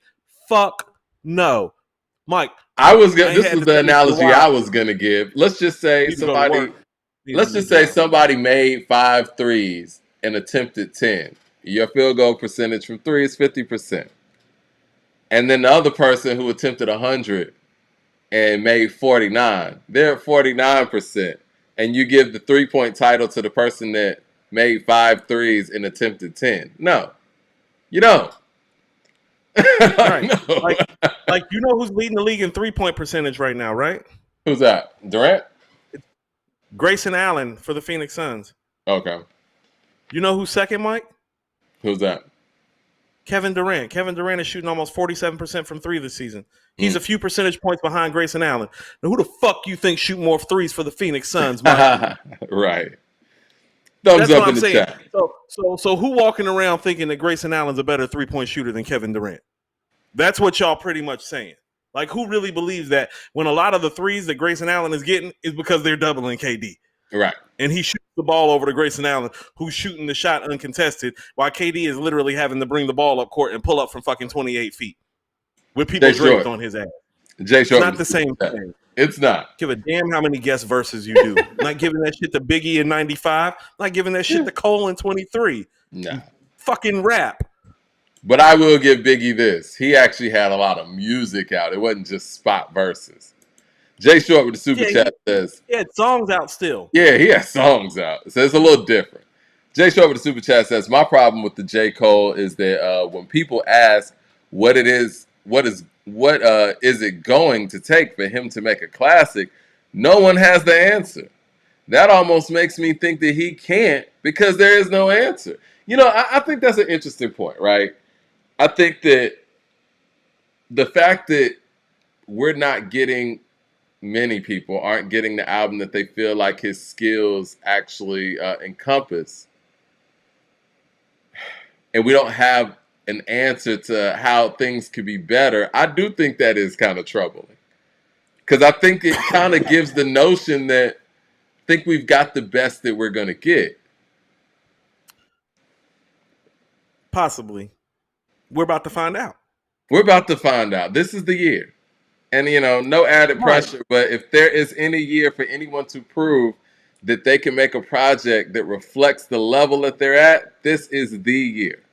The year. Mike, do you remember in 2019 who your MC of the year was? It was Benny, I think. Why was it Benny, Mike? Plugs I Met. You mean an album? Yeah. The year before this podcast started, when you did the end of the year awards, you and me got into a debate because you were like, well, it's Benny for Plugs I Met. And I was thinking, well, Rhapsody maybe deserves some attention, Mike, because she did a full-length project too. And I thought that Eve was slightly better than Plugs I Met about the content. I think Eve is the better album. But you know why we had the conversation, Mike? Because those two artists made albums. You wasn't running around here giving Benny MC of the year in 2019 for According to Hip Hop because he was fucking doing guest verses on West Side and Conway shit. You gave it to him for plugs. And I also want to say this. When did this happen? Like, when did this happen that we start thinking that it's okay for niggas? It's Andre. To just it's Andre. It's Andre. There's no other place. Yeah, it happens with Andre. You do fucking 5-6 verses a year. You up for MC of the year? Yeah, it's Andre. It's Andre. But this is the thing, though, man. Like, people also have to understand, by every metric, it is much easier to jump on somebody else's song and be able to flex your skill as opposed to making a record from scratch that gives people that same intensity. You know what I'm saying? And I think Cole's career is an example of that. Because tell me the records that y'all feel the same way that you feel about his feature game. I mean, he has great records, but this intensity that we're getting from the outstanding features that he's doing, do we have that same intensity when it's just him and 3 verses? Consistent. And the pressure's different when you have a certain stature and you're making an album, Mike. It is. Like, people do understand that it's like at this stage in the game for how long he's been rapping and how well he's been rapping prior to this run. This is essentially like a nigga who's already in the Hall of Fame going down to a local gym and shooting for fun. That's what these verses are. You understand that, right? That's why it's like, okay, this is great. Nope, I'm going to give you verse of the year for first person shooter. I'm going to give you top 2 or 3 verse of the year for Johnny P's Caddy. All these other, Mike, every time he stepped to the mic the last few years, be like, man, he blistered the mic. But here's the reality of the matter. The one project that he dropped in the last few years, we was like, it's pretty good. We'll give it a 4. It's forgettable. No. I mean, that's just the truth of the matter. No. And the reality of the matter is, Mike, the 2 best records on that project were both features. One had 21 Savage. One had Lil Baby. You think That's so? Pride is the Devil and Hold My Hand. Those are the 2 best records. Yeah. Am I wrong? Hold My Hand had a feature on it? It's been a minute since I listened to the album. I believe so. Salesman Fly with the super chat says, good look, Coop, on the shout out. And the beat tape is titled Here on Business. The name is pronounced more like Sales. Gotcha. Okay. Much love to Mike D and A2HH. I didn't have my glasses. I didn't have my glasses, fam. I couldn't see your name and shit. I thought it was Sellers. The Sales. I got you, fam. Beat tape is fire, though. Jarv says peace to the chat, and he says the crit is overrated. Shout out to Jarv, man. Shout out to Rap Roundtable. Y'all holler at them as well. I think we got a couple more super chats. Esquire says, y'all are being contradictory with the crit and Griselda tape. Crit has a stronger catalog than Griselda and made a bigger impact on the underground. Woo! I love Esquire's takes. I'm not mad at that. Crit made a really huge impact in the time that he made it. And I think personally, signing to Def Jam, and that's kind of why I brought Crit up. I think signing to Def Jam was the first time that somebody with an underground buzz in that era signed to Def Jam and didn't get bigger after they signed. I think he lost, I don't want to say lost his audience because his audience was still there. But with the album that he put out on Def Jam, I don't really think that his core audience was feeling it. I think he, I don't want to say abandoned either. That's just too strict. It's too strong. But I don't think that he was able to gain that new audience that he was after and still appease his core audience, especially calling it live from the underground too. Esquire with the super chat says, "Let's not forget Nas and AZ got signed on one verse, but then they came with a full album." Hold on, Mike. They came full-length classic debut albums that validated them getting signed off of one verse. Yeah. Do or Die is a classic. I don't have to explain to you Sugar what Hill Illmatic is a classic. It is what it is. Mike, and also let's not get this twisted either. Nas did 2 verses in a whole song before the Columbia deal. That's Live at the Barbecue, Back at the Grill, and Halftime for the Zebrahead soundtrack. Yep, that was 92. Mad Max with the super chat says, RZA is the best album maker, Mike. Sorry. You think RZA's a better album maker than Dre? No, because we haven't seen him make a classic outside the clan. We've watched Dr. Dre make classic stuff with different levels and different styles of people. And so how about this? Get Rich or Die Trying is a feather in his cap from the perspective of, well, 50's not a traditional West Coast gangster rapper. Got a lot of gangster ass tendencies, especially around Get Rich or Die Trying. But the fact Shout out to 50. The fact that he executive produced that project and did so masterfully in terms of putting it together, including because this is what I'm tired of explaining this. Part of being a producer is helping the artist with the sequencing, the structure, the format, the direction, the vision. It's not just about making fucking beats. A lot of niggas make great beats. Yeah, Dr. Dre's never been about making beats, per se. He's always been about the whole collective, the whole arrangement, and just the whole totality of an album and of a song. I can't speak against Dre on any level. I got blown out the water, so. He made the Murder Was the Case soundtrack too, Mike. That's what I'm saying. He did. It's too much shit floating around. He did Above the Law's debut album, Mike. Like it's too much heat, Mike. Easy does it. Yeah. No one can do it better. Right out of Compton. Niggas for life. The Chronic, Doggy Style. Like, stop it. Him and the Glove made Phone Tap. They made Phone Tap, Mike. DJ Tim Space King with the super chat says Philly Most Wanted. Get Down, Lay Down. It's a classic to me. You know what, man? There are some moments. It's really good. Yeah, it's a nostalgic classic. I'll say that. Mad Max with the super chat said, "It's a really good album." He said, "You're talking about Crit, but he don't even have the classic song. Him and Freddie have these fan bases that say that their catalog is great, but no classic songs. If Crit's that nice, do a versus.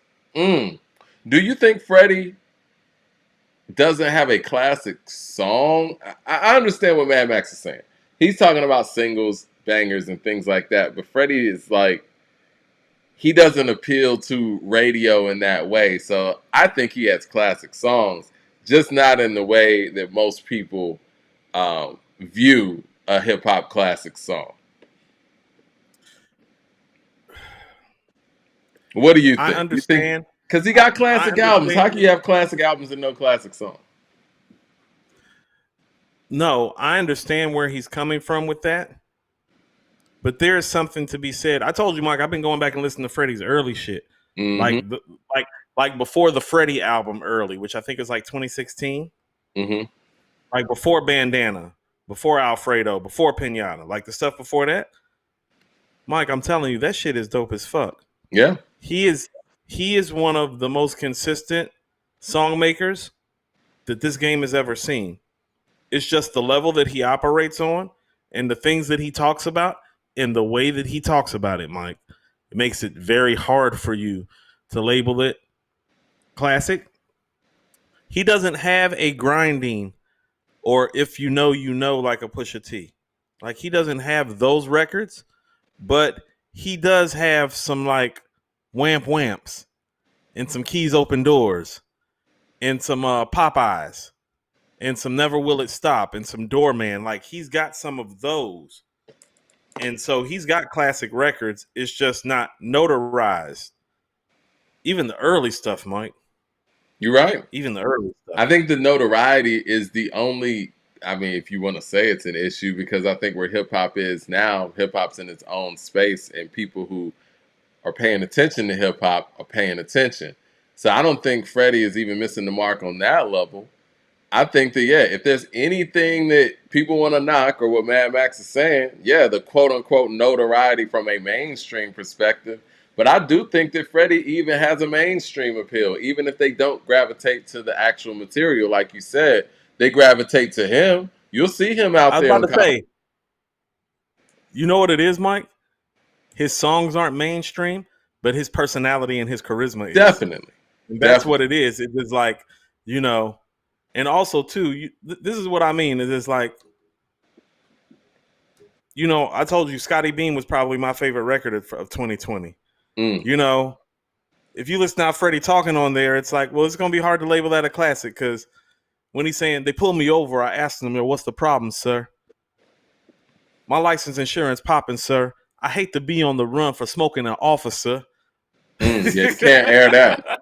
This ain't 1988. You know what I'm saying? Like that's not going, Mike. That's not getting played anywhere but in the streets, Mike. Right. And that's okay. But don't tell me don't tell me what Scotty Beam with Rick Ross ain't classic. Don't tell me Baby Shit ain't classic, Mike. Right. Don't tell me 1985. Talking about Michael Jordan 1985. I travel with a cocaine circus. Oh no, that shit classic, Mike. You just can't put that stuff on the radio. Classic. Yeah. Shout out to the homies. Look, Frank Lucas with Benny's a classic, Mike. I'm with you. Shout out to the homie Scotty Beam too, because yeah, the song Scotty Beam is a classic. How fly is Scotty Beam that there's a record named after Scotty Beam?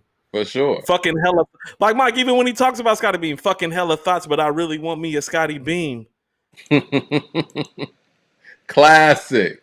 Yeah, Scotty Beam. Classic. Yeah. Christopher Hogan with the super chat says, Crit's problem is that he should have came out in UGK's era. If UGK, 8Ball, and MJG came out now, they would get the same treatment. Sign of the time, shaking my head. I don't think so. I think that the fact that he kind of came with a very similar sound as theirs in a different era, I think that stunted some of the fan base. I don't know if he would be the same MC coming out in the same era as those guys. Because not trying to be funny, not saying anybody's biting or whatever. But back then, in the 90s, if you sounded like another act, you weren't going to get a lot of play. You might get that one in there, but look at Crucial Conflict. They didn't sound like Bone at all. But they were made up similar as Bone. They had 4 members, and I know Bone got flesh, but 4 members on paper, right? And the way they approached their music was very similar to what Bone was doing at the time. They had Hey, but after Hey, it kind of fell off because people were already sold on like, look, we got our Bone Thugs and Harmony. We don't need another one. So, yeah, I don't know how much better Crit's career would have been in the 90s, if that makes any sense. Not to ramble. And I love Hey, Mike. Hey is one of like my favorite rap records ever. And you know how I feel about Prince Paul, man. Prince Paul using that Parliament Funkadelic sample first for the De La Soul record, the Santa, Millie pulled a pistol out on Santa Claus. He did his thing on there, but Hey is an upgrade. They killed that sample, man. Whoever Hey is better. Yeah, I think it was Wild Style that produced it, but that shit's hard. Shit's hard. Hey, it's one of rap's best songs, Mike. Like I agree. Hey deserves like top 50 rap song consideration. It is. Hey is a top 75, possibly easy. Top 50 hip hop song. Yeah. All time. Yeah. There's not 75 rap songs better than Hey. Not if we're talking about this. We should put that in the chat. Esquire with the super chat says, Hey, in the middle of the pond. He said, I understand the argument, but if I would have told you that J. Cole dropped as many fire verses as Pusha did on Daytona, which y'all hell is a classic. But he didn't. It's an album, though. It's an album. And he didn't. It's just Mike, different. he didn't, though. What about the part where he didn't? What if? You know, what if I told fifth, you? Mike, if was a fifth, you know what I'm saying? It's like I hate when be like, well, you know, what if I told you? Well, no, how about you tell me what actually happened? The reality of the matter is Pusha T made Daytona, and J. Cole didn't. Well, this is the thing. Next. I'm going to take it somewhere else, Coop. If he drops as many feature verses as Pusha T put together on Daytona and didn't come out with an album, I'm asking, are you running from making an album? Like, you got all these verses for other people. Where your shit? Like, okay, how about this, Mike, since we're bringing it up? Is there a record on J. Cole's last album better than If You Know, You Know? No. That's not a that record. Would be my problem. That's why I don't give a fuck about the verses like that, Mike. I mean, it's like, I'm going to give you all your credit. Santeria, Hard Piano. Infrared. Mike, you know how I feel about what would Meek do, Mike. Man, I was going to go with The Games We Play. Papa Willie, Tell the Judge to Akinelli. Middle fingers out the ghost screaming Machiavelli. Michael Williams of the Super Chat says, in your opinion, what is the best Mike performance on Supreme Clientele? Well, you've come to the right place. In the end, I might go one. I'm about to say it's one or Mighty It's just Healthy. So much, man. Like, Mighty Healthy's crazy too. I think his performance, I think that the fact that the real Ghost Dini didn't come out, I think that makes you feel a way about the one that's on the album.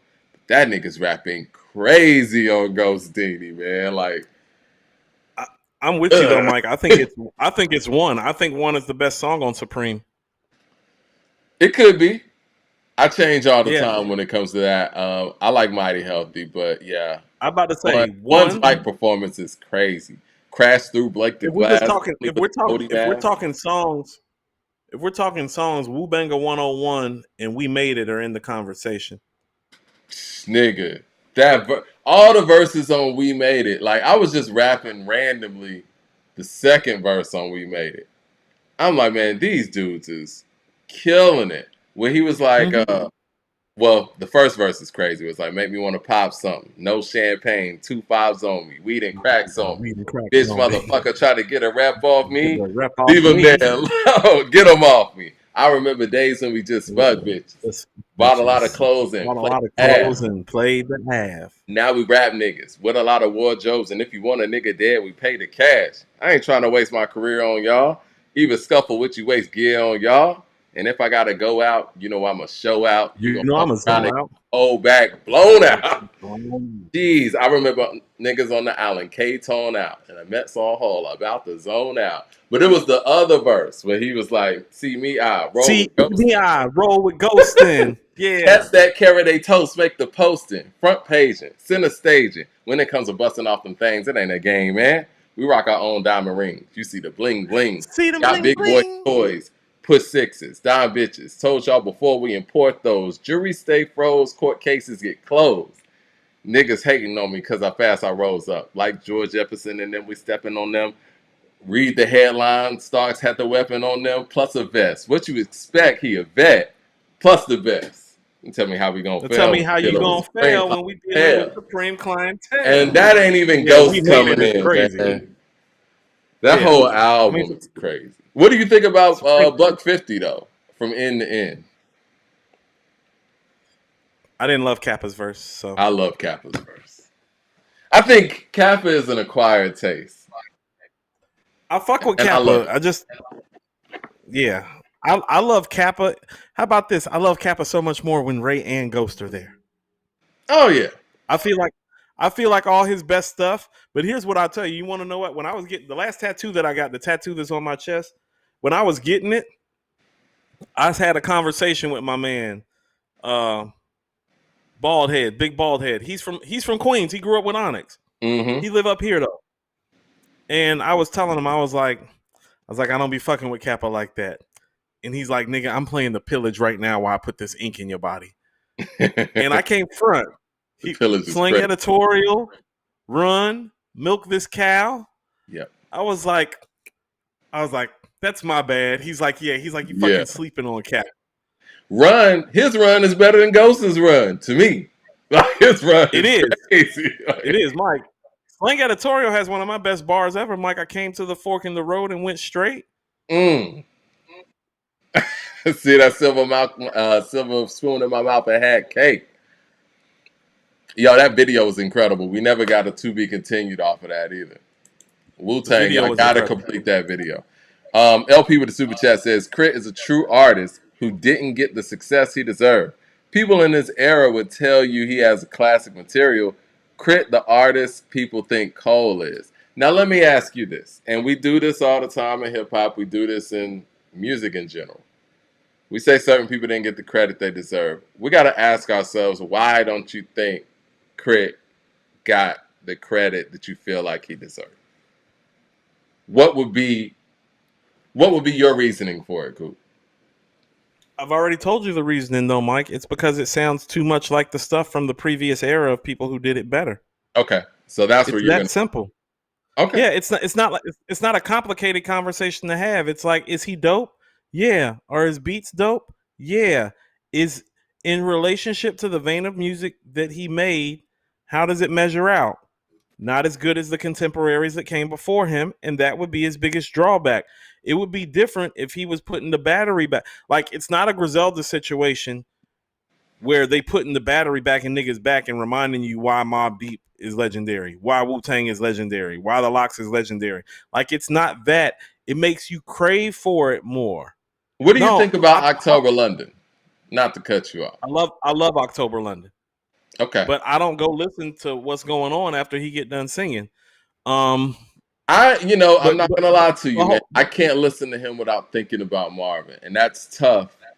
To listen to an artist where you end up thinking about another. That's what I'm saying.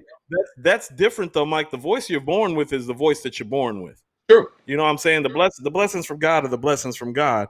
But what I'm trying to say, how about this, Mike? Like last night when I was listening to this when I started writing the Benny article late when I got home, like I played Gods Don't Bleed and then I played Brutus. Mike, I don't need to go listen to the Infamous after that. You feel me? Yeah, no, you're after right. listening to Gods Don't Bleed and Brutus back to back, I don't need to go listen to Give Up the Goods and Survival of the Fittest. Not saying that those records are Give Up the Goods and Survival of the Fittest, but the quality is such a high level that what my thought isn't, oh, this ain't fucking with the Mobb Deep shit. My thought is like, damn, these niggas is great. Let me play Elizabeth right quick before I go to sleep. I got you. Let me play, you feel what I'm saying? Let me play, I think, what's the record with Conway and Benny going back and Tony's back? Mm-hmm. Let me play 98 Sabres. Let me play Hell on Earth Part 2.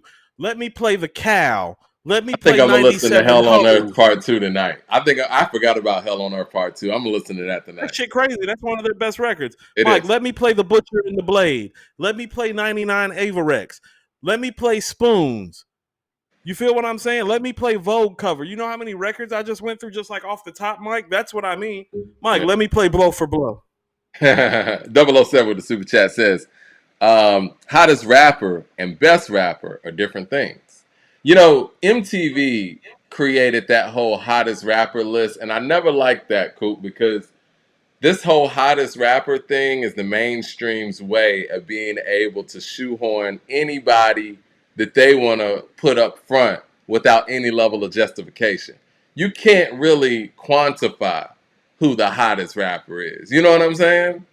And so any mainstream outlet could put together their top hottest rapper of that year or top 5 or whatever they want to do and just basically use the justification for everything they built up that artist to be, other than what the fans think. I think Q-Tip said this best and said it first. Q-Tip always talked about how he didn't like the word hot and how he felt like the word was dangerous when used like in a hip hop format, because essentially what he was saying in like a more politically correct way was, what the fuck does that mean? Something is hot. It does. It's Like, created. like, is the song good? Is And the album good? inevitably, you know Is what you're the doing when MC you do good? that. What you're doing when you do that, to say somebody else is hot, you're saying that the other person you don't mention is cold. You know what I'm saying? So let's just say hypothetically, Complex puts together this list for 2023. And these things are documented. And so people 10, 15 years from now, they're going to go back and look at some of this and be like, shit, J. Cole was the best rapper in 2023. But anyway, let's just say that they put together a top 10 list of that. And Nas is left off this list. And he dropped 2 quality albums in 2023. Now you're saying these are the hottest. What does that say about him not being on the list, right? So when you put terms like hot out there, anybody you don't mention automatically is not relevant, the other term that they use. That's what I'm saying. But yeah, it's like when you're like hottest rapper, it's like, is a nigga burning? You need Yeah, to what go to does the that mean? doctor. Like, I don't know what is that he on means. fire? Was his house burning down? Did he get some third-degree burn? What do you mean when you were saying hot? Right. Because here's what you're doing. You're creating a metric that can't be identified, Mm-hmm. so to a standard that you can't be held to as the person that critiqued it. Exactly. So You it's can't really a cop out. quantify your list.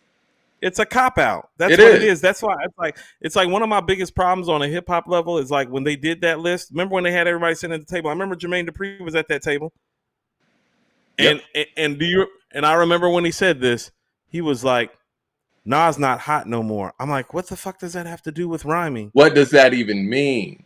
Who said that? What does that mean? Who says? By what metric? And again, words like hot and relevant is the mainstream and the machine's way of being able to dictate who gets those spots, because you can't quantify it with anything. I think it's a Right. cop You out. don't I look. agree with you on that, but it's also a way of being able to control the narrative.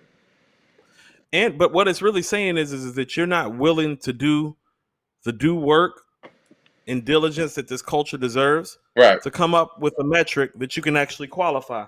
Like, not to go to us too much, Mike, but that's why I was like, no, we need to give niggas grades this year.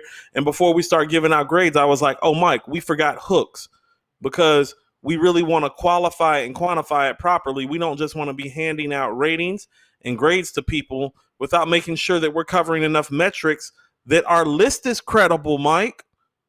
Mm-hmm. And so the part about it that disturbs me is the fact is like, and this relates to some of the people involved in this space. Don't you care about your credibility? Because that's part of the thing that hip hop's built on. Like, Mm-hmm. hip hop is the one genre of music where your credibility does matter. I'm not even going to call it street credibility, just your Credibility credibility in general. in terms of being authentic to yourself, Mike. Because if Kanye changed anything, he changed the fact that it's like, you didn't just need street credibility anymore, Mike. You just needed to be fucking credible about who the fuck you were. Mm-hmm. Right. That's what he really changed. It's like, well, Kanye got credibility because, well, there go Kanye being Kanye. He's jumping up on the stage and taking an award from Taylor Swift. And he's standing next to authentic. Mike Myers saying George Bush don't care about black people. Well, that's real credible to who Kanye is. And They ain't got nothing to regardless do with if no you street shit. agree or disagree, it's that authenticity. And hip hop was about keeping it real. Keeping it real, authenticity. We look at Tupac and say that Tupac's the realest. That's the appeal. You got to keep it real with your motherfucking self first, though. Yeah. That's what keeping it real is really about. Right. Is being honest and articulate and innovative about who you are, Mike.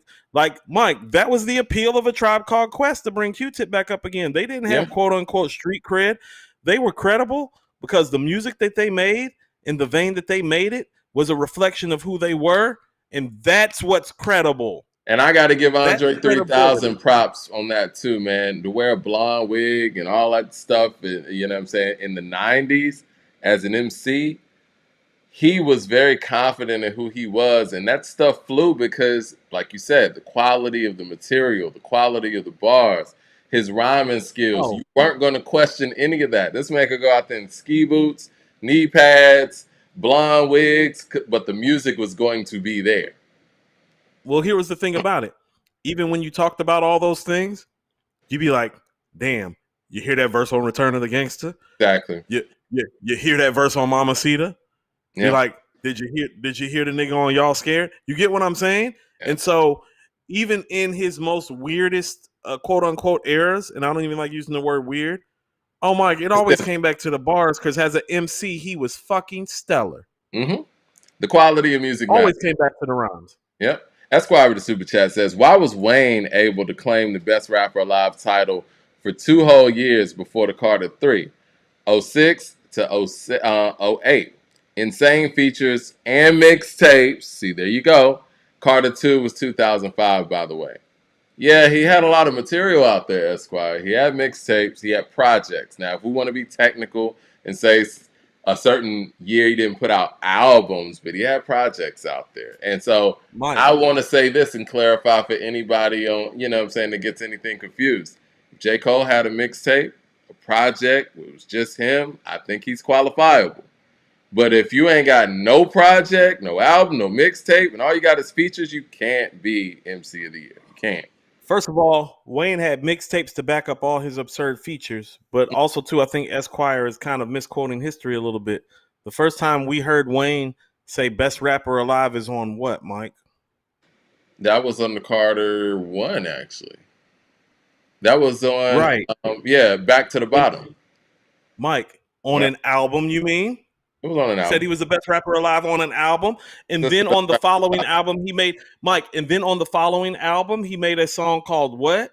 Best rapper alive. You see the consistency with the album part of making the claim, though? Yeah. So by the time 2006 and 2007 and 8 had rolled around, well, he had already claimed that on 2 previous albums, plus he had mixtapes all those years, and absurd amount of verses. I mean, for a lot of people, I guess Carter 3 was their first introduction to Wayne, and that whole rollout was massive. But Wayne had been bubbling with projects, with albums, mixtapes, features for a good 3 years leading up to that. Esquire with the super chat says, is Lil Yachty more eligible than Cole? Yes, he is. If he dropped an album. Yeah. Yes. Did he make an album? Yeah. You know, a full-length project? Sean Dupree with the super chat says, usually, Mike, when you get signed to a contract, Mike, you don't get signed to a contract to do verses. You don't get no. Yeah, you're right. You don't get signed to a 10 feature record deal. No, you get signed to a 3-4 album record deal. They want albums out of you. Like, the only time I even heard of anybody having a song deal was when Jermaine Dupri signed Rocco to a song deal, and that's because Jermaine Dupri didn't feel like albums were relevant at that point in time in the game. He's like, yeah, I got Rocco on like a 5-song deal. And Rocco took like 3 of those 5 songs, and you know what Rocco did after the deal was over, Mike? He made an album. That's what he did. Sean Dupree with the super chat, and he probably wanted to make an album, but that was probably Jermaine saying, look, I'm only into selling singles right now. Which I think is a smart move. Jermaine said it was Jermaine. Yeah. Like, JD admitted to the fact, it's like, no, I'm not signing rappers to album deals right now, but you can come get these songs off. And Rocco took that song deal and made it work. And then he made an album. And I think that's a good deal for everybody. Hold on. And you know what came from that? This guy named Future. Yeah. Sean Dupree with the super chat says, Crew's Dirty 30, most slept on album in history. You know what? I liked Crew. I liked Crew. I like Bubbling. Album wasn't like that, Mike. Album was just good. I think the most underrated. That's somebody from the Bronx talking. I think the most underrated hip hop album I can think of off the top of my head might be Dungeon Family's Even in Darkness. I think for the people that are on there and the expectations that are clearly there from the people that are on there, that's a great album we don't talk about. And maybe because it was made during a time when they were on some futuristic shit, and maybe people would have gravitated more to the soulful Dungeon Family as opposed to post-Stankonia Dungeon Family, if you will. But that's a great album, and I think that album should be mentioned a little bit more. Well, Mike, here's the reality of the matter. If the album's going to be mentioned more, they need to mention it more and do something about that. I agree. Like, did they tour? Did they tour and perform the songs from that album? They did a promo tour, I remember, but it was very short. It was very Southeast. Yeah. and that's why it is the way that it is. If you want stuff to live long, you have to give it legs. Don't expect the industry to give it legs just because you made great material, Mike. There's a lot of great albums that didn't get like, how about this, Mike? Nobody talks about Gangstar catalog the way that they should because Guru's not here to perform the records. That matters. And you know It what? matters. I think the Fugees and Outkast have shown me how important it is for artists to continue their musical To legacy perform. on stage. You have to perform these records. They live through you. Yes, you hear them in the speakers and people play them, but when you see that artist out there performing and pushing these records, it carries on the legacy. And for whatever Hey, how reason, about this, Mike? Fugees didn't continue on. I saw the Fugees' legacy have a decline because they used to be early 2000s. Fugees were talked about as the great groups. People don't talk like that anymore because they don't see them. I never felt that way, but I did understand why other people felt that way. But here's the reality of the matter. Do you want to know why Wu-Tang's getting residency in Vegas? Because they perform. They just did all kind of tours. Yeah. Hello? And you Message. know, and Message. performance shape is a real thing. You know what I mean? Like you can go out there and see, like there's a group in Atlanta, duo, y'all might have heard of them, Outkast, right? Big Boy, one of the members, he performs all the time. You know what I'm saying? The other member doesn't really perform, you know what I'm saying, the Outcast stuff frequently. They got together at Coachella, it was at 2014. And when they both got on stage, you could tell who had been performing consistently, and you could tell who hadn't. And so, for groups that don't perform frequently, it gets tougher and tougher as the years go on. And those groups, like you said, like Wu Tang, who do it frequently, those promoters are going to call because they know they're going to get fans out there, and they know they're going to get a great show too. I mean, Mike, a lot of people felt like Outkast was the greatest group of all time once upon a time. And every year that they don't go out there and perform, they slide a little bit further. And that's just the reality of the matter. Like, in a vacuum, are they the greatest? In my opinion, yes. Am I biased? Hell yes. But the reality of the matter is, I can't put you over Wu-Tang Clan. When I just watched Wu-Tang Clan perform with Nas and whoever the fuck else wanted to get on stage the last 2-3 years, and this guy playing the flute, Mike. I gotta go take care of something. Give me 2 minutes. Yeah, I'll let be me right get to back. these super chats while you do that. Mad Max in the super chat says all Cole has to do is get more Memphis type style beats and have a variety of featured guests with him, with someone spot on, hard hitting drums, pause, cameo, guest features, and spaz. I think that's a really good formula, Mad Max. I think that you might need to executive produce the next J. Cole project. I would like to hear J. Cole over some Memphis shit though. Andrew Williams with the super chat says, "Y'all not listening to Crit? LOL. Cut it out." I listen to Crit, and I listen to his fans too, and I understand that Crit has some real hardcore fans, and he put in the music and put in the work to get those fans riled up consistently. Cole is the Carmelo of hip hop. Ooh, this is Jay Short now. He says, given status without the accolades, and just like Carmelo, J. Cole missed the chance to win a ring in his prime. Being stubborn, and rapping on his own beats. I want to address that when Coop gets back, because I feel like I see what you're saying. I will go from there. Sales with the super chat says, "Oh, and I love to produce on the EP. Let's go." That's what I'm talking about. We got beats here, man. Sales, hit us with some beats at info@accordingtohiphop.com. That email is going to be wide open. Me and Cooper going to be, you know what I'm saying, checking out the beats and getting this EP together once we get to that 25,000 subscribers. We're going to be working on it beforehand, too, because I know we're going to get there. Mad Max in the super chat says, Cole is KD. He said, or Kawhi. Fab is mellow. Get it right, Jay Short. Okay, well, there was just a comment from Jay Short saying that J. Cole is like Carmelo Anthony. All the accolades and talent without the ring. We'll address Carmelo that in don't have any. 1 second. Carmelo don't have any rings or MVP awards. Respectfully. Does J. Cole? Respectfully. Patricio with the super chat says, Mike, cool. Crit is great Forever is a Mighty Long Time is my favorite double disc rap album ever. Classic. Country shit. It's a classic. Song is a classic song, Mad Max. He was responding to Mad Max. Michael Williams of the Super Chat says, hypothetically, if you were doing an Outkast versus UGK versus, and you're picking Outkast songs, what would you play in response to Let Me See It? Hootie Who.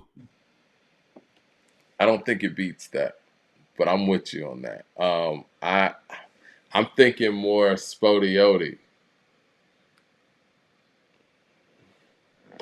I don't know if that would. I just out of the notoriety and the vibe and the jam, you know what I'm saying. But if you're gonna try to go, what's that? It's gonna be hard to beat Let Me See It.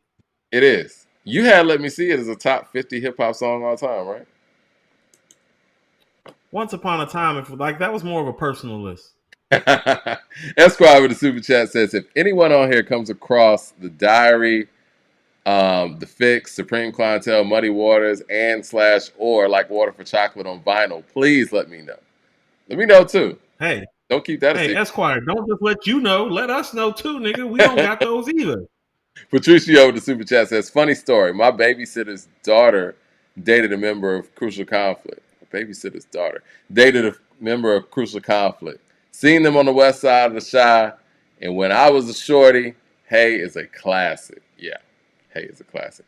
James Smith with the super chat says, Kappa's verse on Buck 50 was the worst verse on the album, respectfully. Y'all tripping. Oh. It was. No. Post up like paint on walls, drip 2 L's, big heat, bubble inside the bubble goose. Ruffle inside the bubble goose. It's the odd couple. Hollow points follow you home, Staten Island. Play with the big boys to make toys. Echo in the hall, scared voice. Okay. Exact choice, but Duncan Hines. Didn't know Betty Crocker had them 2 9s. Made the club Yeah, more. Mike, it's the worst. Shatter windows. Mike. Dante's running. I love the whole. That was spoken word. That was better than Jigga's spoken word. Respectfully. Everything's better than Jigga's spoken word, Mike. That's not saying anything. Esquire with the super chat says, hot is the empowered 21 to say Nas is. Yeah, hot is what empowered 21 to say that Nas is irrelevant. Anytime you hear somebody use the term relevant or irrelevant, those are industry terms. Hot, relevant, irrelevant, those are industry terms because they can't be quantified. Let's see. We got a couple of more super chats, and I want to get back with what Jay Short said. Jermaine Johnson with the super chat says, Ghost is the only MC that can say supercalifragilisticexpialidocious backwards without it making any sense, out of context, and it still sounds dope as fuck. Supercalifragilisticexpialidocious, dosis aloista fragilistic cali super. Cancun, catch me in the room eating grouper. Michael Williams with the super chat says, Jay's line, you made it a hot line, I made it a hot song. Always bothered me. The World Is Yours is a bona fide classic. Isn't that more important? Well, that was Jay being able to manipulate the situation and make people think that The World Is Yours is just a hot line. I can sell water to a well. Respectfully. Esquire with the super chat says, Wayne dropped mixtapes rapping on other artists' beats, not original songs. The rest of the world didn't buy into him earning that title until Carter 2 dropped. What do you think about that? I guess that caveat there. Do you think it makes it less of a project if somebody is rhyming over other people's beats? Because the way mixtapes used to be, it was people rhyming over other people's songs, whereas further in the future, mixtapes were like all original stuff.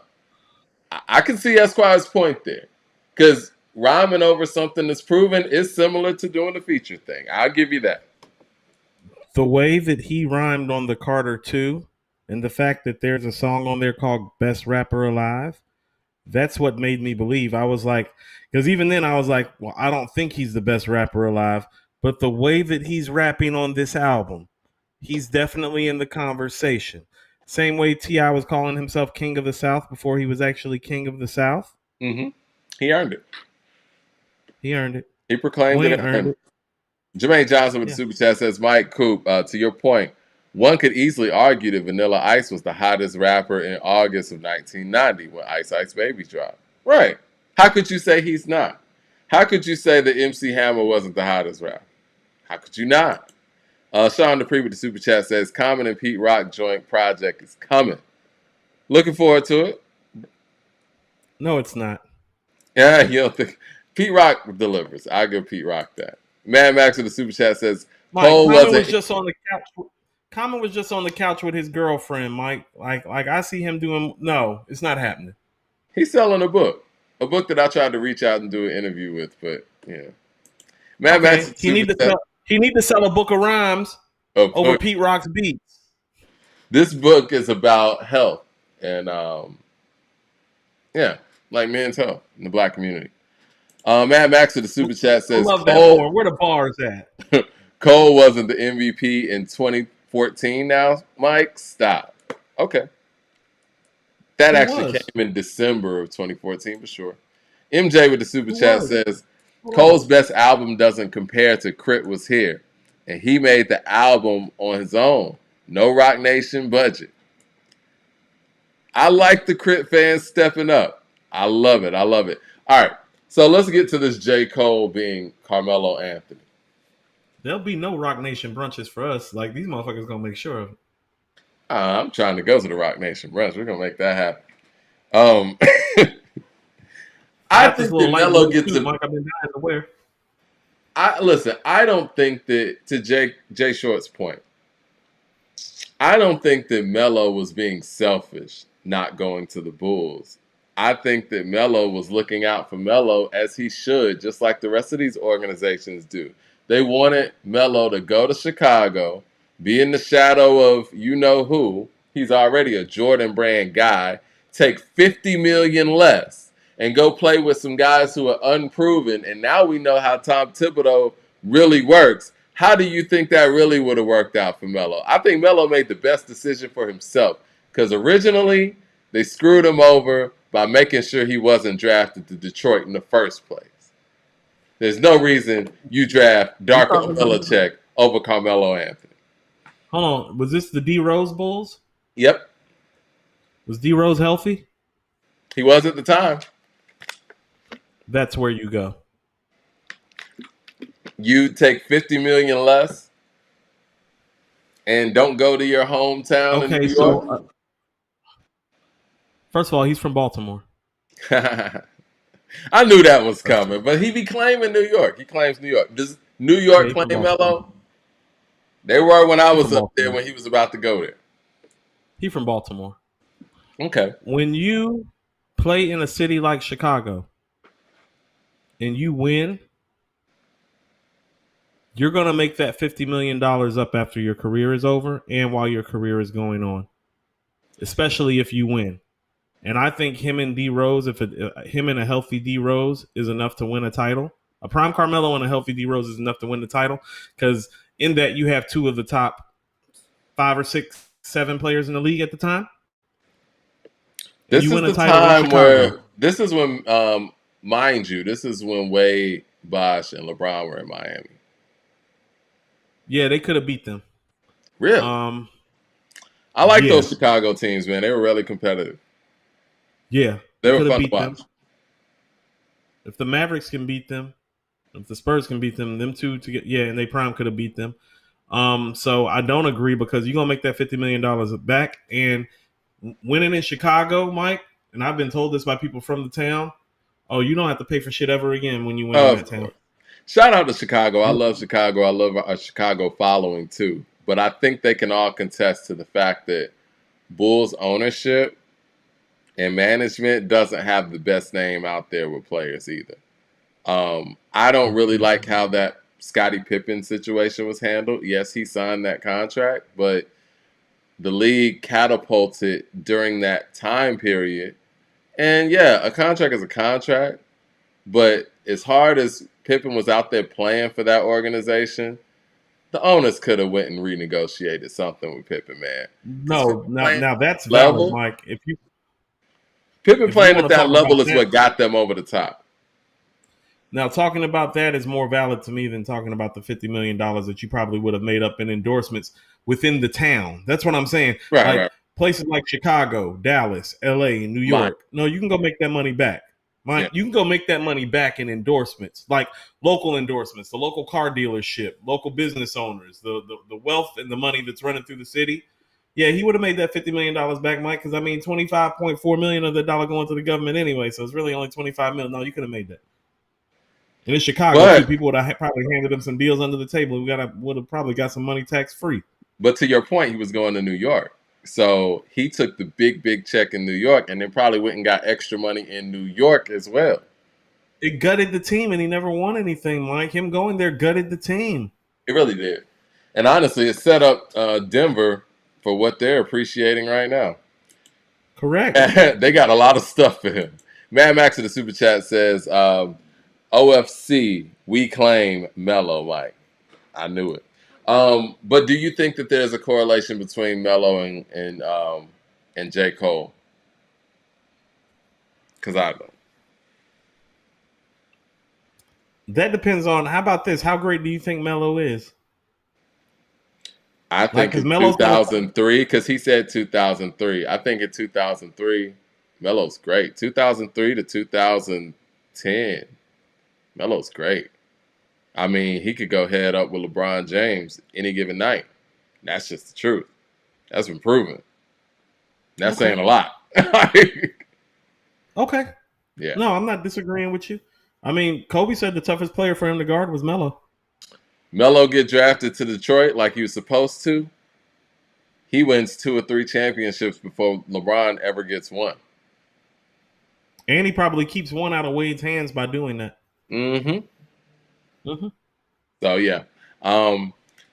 But yes, I guess in this correlation, Cole would be Melo and Kendrick would be LeBron. Now, Kendrick just dropped a new record. Well, not really. He didn't drop a new record. He was at a fashion show, Paris Fashion Week. Mike. This is part of how records drop now, Mike. Diet Coke dropped that New York Fashion Week, so that's true. So he was at the it the Chanel show, and so he was playing something unreleased. The reason why I didn't say it was new because they say it's unreleased. That means that maybe it could have been laying around. They always say that when it comes to him, Mike. They do. They always say that bullshit. No, this is just some unreleased stuff. You mean the stuff that wasn't good enough to come out because nothing good enough has come out? And like, what were your thoughts? How far are we removed from Damn now? You know, we're like 7 years removed from Damn, Mike. We are. We're 7 years removed. Damn, we're going on 10 years removed from Damn. It came out in April of 2017, right? Yep. April or May? It was April, I believe. Okay, well, what were your thoughts on the record that you heard? That could be new, or it could be 3-4 years old. Who knows? That record ain't no damn good, Mike. Think Kendrick's done? Yeah, it might be time to wrap this up. It might be time to wrap this up. Because here's the thing about it. If he's done, I don't want to cut you off. Go ahead. Finish your thought. I'll hold. No, you go ahead. I was just going to ask you, like, if he's done, though, what does that do for his all-time ranking? I know that we've said in the past he was on the trajectory for being top 10. Billboard put him at top 2 all time. They had him at number 2 next to Jay. If this is what his career is, and this is where it ends from a quality rap standpoint, where does this put him? Well, he was never number 2, Mike. That's the first thing. Yeah. That we agree on. I mean, like, no, first of all, I just want to say this is like, think about all the hell we just gave J. Cole for being pretty much the best verse maker of the past 3-4 years, but not having an album. Mike, isn't the offseason better than Mr. Morale and the Big Steppers? I think it is, yeah. Haven't Cole's verses been verse of the year caliber, almost every single one of them over the last 3 years? Like almost Yeah. every single verse has been verse of the year caliber. You didn't Okay, like the Kendrick verse on the Beyonce remix? you can keep that. Um, and so Hillbilly? if we're being this hard on Cole, Mike, and Cole is out here producing verse of the year contenders and still making quality albums that are 4 out of 5, and then if you factor in the fact that the Dreamville mixtape was fucking great as well, and we're telling him that he needs to step it up and make a great album, and the general consensus for most people because of the album making is that Kendrick is ahead of J. Cole. Do you know what type of treatment he really deserves? Because really, by us not saying anything about it, we're really just being nice because he really just hasn't been performing. We're being hard on J. Cole because J. Cole's actually been performing, and we're like, perform like that on an album. I don't even know if this guy can perform anymore, Mike. Yeah. And so where we sliding him is behind Cole and Drake until further notice in this generation. That's where we definitely sliding him. When you're 7 years removed from a quality project and you don't even come out and do verses, and when you do, they're definitely not a J. Cole's caliber. No. You know, Definitely not. he needs a stop the He's not, world moment. He really does. Like, I think that he's not battle tested, Mike. right. He hasn't made a good album in 7 years. There are no verses to speak of to even make us want to anticipate the album the way we're anticipating J. Cole is going to do something. There is no crew or collective. Like, he does not have a JID in his wheelhouse. No. No. Baby Keem is not JID. And so it's going from a situation where we thought he was going to be competing for the all-time spot, Mike. So I don't even know if he's top 20 all-time anymore. Yeah, we're gonna Like, have to I see can't more. put Mike. Cool G Rap is still rapping, Mike. You know, the problem here is, and you're right, the problem here is that gap between Damn and Mr. Morale. And the fact that we got very little to nothing in between that 5 year break. And I think that 5 year break kind of threw him off too. But the album that we received, some very dope writing on there, but it's not to the form of what we're used to. It's not even close. And then the stuff that we're getting after this, the hillbilly stuff, no features. His feature catalog is already kind of a little weak compared to some of his contemporaries. It ain't kind And of weak, none Mike. of It's those weak. things have improved. You know what I mean? And so everybody else is continuing to work. And I think that the biggest thing, too, his generation is a heavy material generation. And you don't release often. And now, in the past 7 years, the few times you did peek outside, it was lackluster. That brings you down a lot. These are self-inflicted wounds. We didn't do this to him. He did it to himself. And I'm just going to tell you the truth, Mike. When I look back at it now, he seems to have thought too much of himself during his peak. You could tell that you get the notion from Kendrick that he feels like he can literally say, you know what, I'm better than everybody else. I don't have to do everything that everybody else does. I don't have to work as hard as everybody else. Now, I will give Drake that. Drake, you know, for whatever people think about his material, I mean, he's top of the mountain when it comes to all the numbers and the hits and all that shit. He doesn't have to make as much music as he does. He really doesn't, but he does it. Drake could retire right now, Mike. I give him credit for that. He could retire right now. And like he said at his most recent concert, he understands that, or one of his recent concerts, he understands that the music is for the people, and he's going to continuously give the people music and material, and not just sitting here saying, you know what, I'll come outside whenever I want to. But when you make that choice to come outside whenever you want to, everything we hear needs to feel like, okay, it was worth the wait. What I heard at the Chanel show, in the words of Drake, it's some privileged rapper shit. Like, you feel like, I think that somebody on Twitter said this, somebody from TDE, I believe, said we didn't deserve another Kendrick effort. This was between the break, right? And it's like, and I think that mentality that we're not worthy of his studio time or something. Like, bro, the music is not reflecting that. And even if you feel that way, like on some Prince and Michael shit, you gotta prove that, man. You gotta prove that on record. You can't drop it, Mr. Morale and the Big Steppers. You can't drop no record like that shit at the Chanel joint and think people are really gonna be talking about it. It's gotta be worth the wait. It has to be. Imagine, Mike, I want you to actually imagine this since you bring it up. Imagine somebody from within Prince and Mike's camp telling people, you don't deserve music from Prince. You don't deserve music Right. from Michael Jackson. Do you know how that would even come off for them being his iconic and like we are talking? I don't care what genre of music you're talking about. You're talking about two of the five probably greatest artists to ever live. Is that fair? Mm-hmm.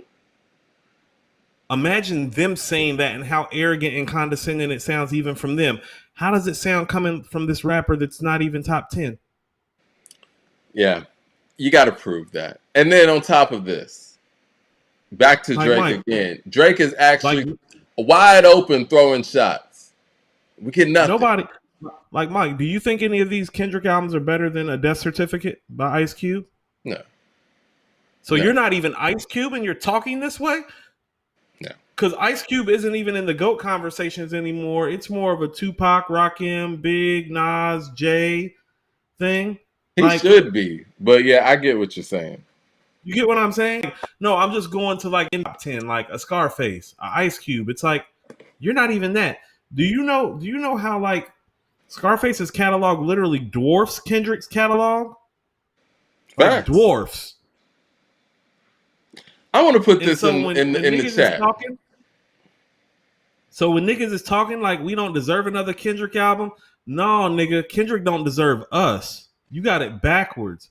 And that's what I mean about how I don't like the way this whole situation is played out and how it feels, because he really thought, and I think his camp made him believe this or whatever, he the biggest thing that ever happened to hip hop. And it's like, nah, fam, you got to go earn that shit out here. Like in Every at least day. Cole verse wise, at least Cole verse wise is going out here and earning his respect. At least he's making it so that people are pulling up in our chat and saying, well, nah, he might have been MC of the year last year based on his verses, because he actually has enough stellar verses that you can actually even say that it's plausible. It's like, what has this guy done the last 7 years, Mike? I put in the chat, like, for real. is Kendrick a top 10 MC all time? And right now, it's looking like 91% no. Like, what has he done in the last 7 years, Mike, that he even warrants the amount of time that we're spending to talk about him, other than the fact that he's Kendrick and he made Good Kid, Mad City, and he made To Pimp a Butterfly and Damn. Because here's the thing: if that's the case, we need to be talking about Kane more because Kane made Long Live the Kane. We talk about Kendrick more than we talk about Rakim on here. You're right. This is what I was gonna say too, man. We look at somebody like Snoop Dogg. Shit is wild. Snoop Dogg has an incredible. Fuck, Snoop has an incredible career because he kept actually making music. For whatever people want to think about, you know, the people who say that Snoop has one classic or whatever, that's fine if you feel that way. But the fact that Snoop continuously gave us music and continuously gave us albums and hit songs, that has to stand for something too.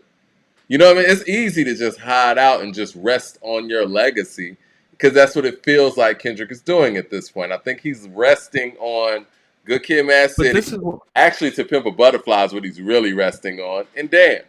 But look, Mike, that's what I'm trying to say is like, first of all, Good Kid, Mad City ain't no fucking Doggy Style, so you don't get to sit on no laurels like that. No. And To Pimp a Butterfly isn't It Takes a Nation of Millions. I think he's been told it this time. Well, pull up to According to Hip Hop. I'll tell your ass that it's not that. Brandon with the super chat. Mike, hold on real quick. I told you, if Snoop never rapped again after Doggy Style off Deep Cover and The Chronic and Doggy Style alone, that's greater than Kendrick's whole fucking career. He ain't got it like Snoop. He ain't no fucking Snoop. Brandon with the super chat says, Style, nigga. As a biased Chicagoan, Knicks ownership is still trash. Shout out to James Dolan. I'm with you on there too. Knicks ownership ain't that much better.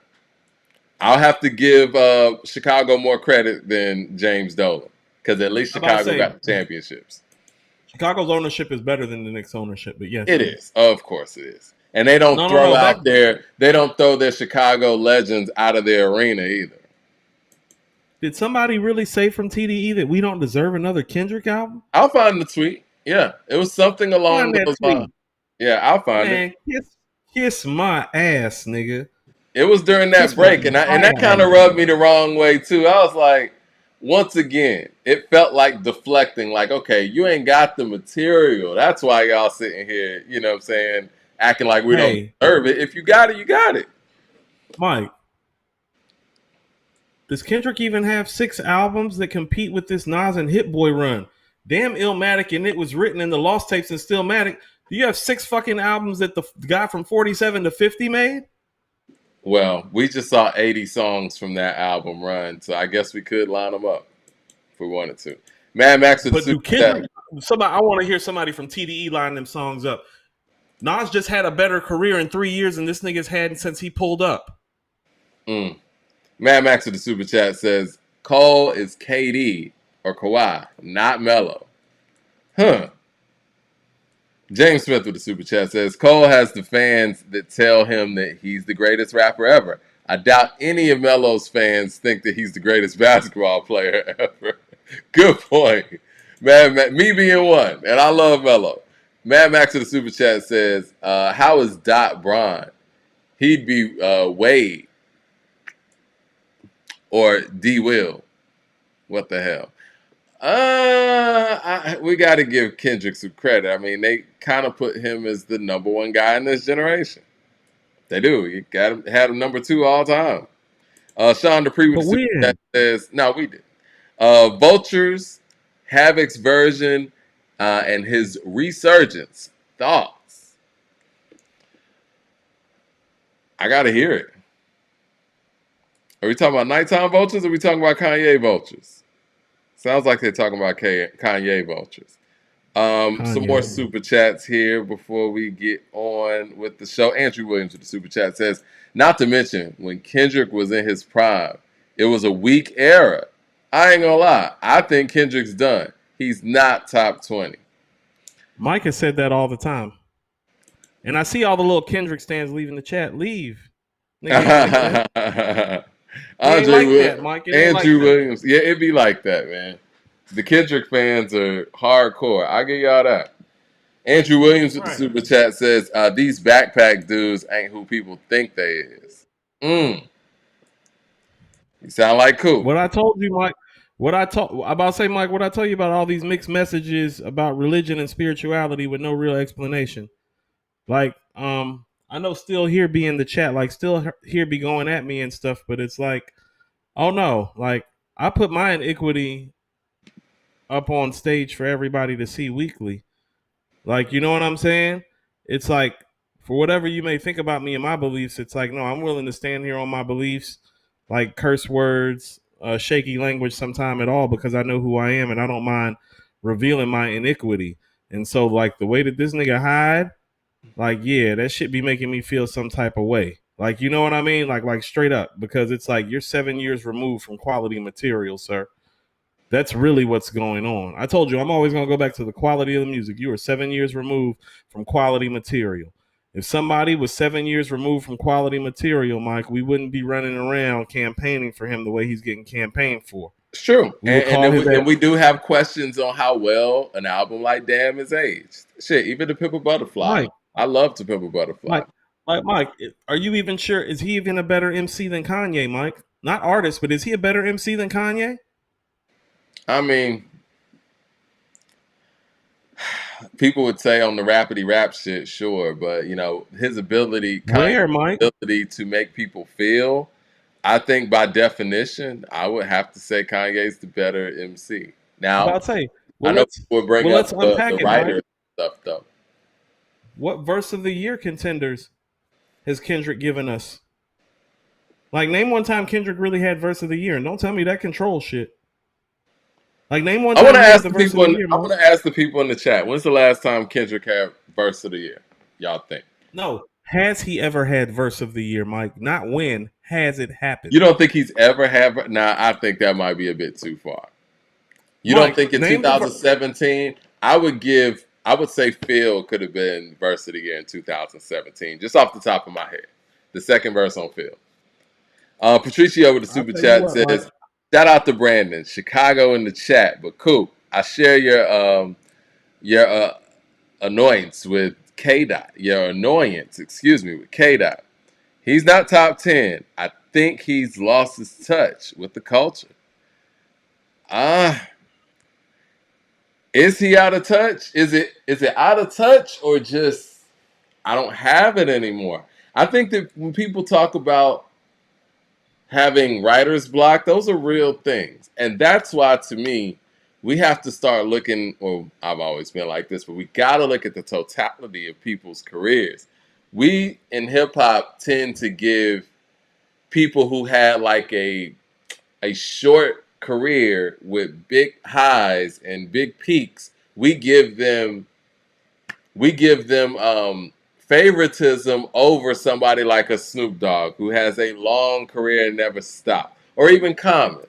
But we'll just inflate the person who had a short yet very very high peak. But these are the things that happen in a long career that show like, look, do you have what it takes to last 10 years, 15 years? And right now, Kendrick is showing us that he doesn't. We're talking Mike, Section 80, Good Kid, Mad City, To Pimp a Butterfly. Damn, that's it. Everything else after that is shaky or nothing. And really, everything else after that outspans the time period that he was active, correct? correct. Mike, how about this? This is what I'm saying. Do you think he's better than Common?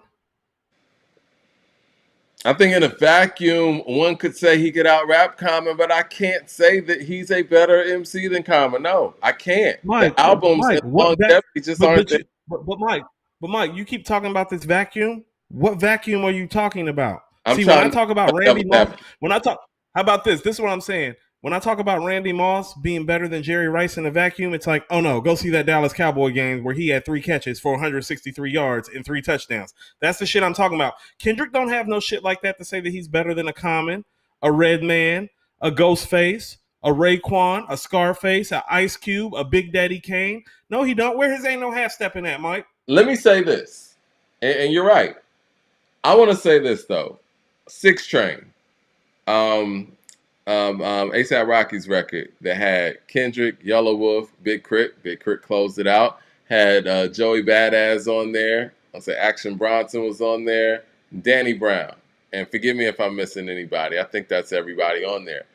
Kendrick didn't overwhelmingly sound like the best rapper on that record. And usually when you have somebody who is top 2 all time or even top 10 all time, when they get on a record with other great MCs or other MCs who are capable, it's clear who the best MC on that record is. And you mentioned Kane.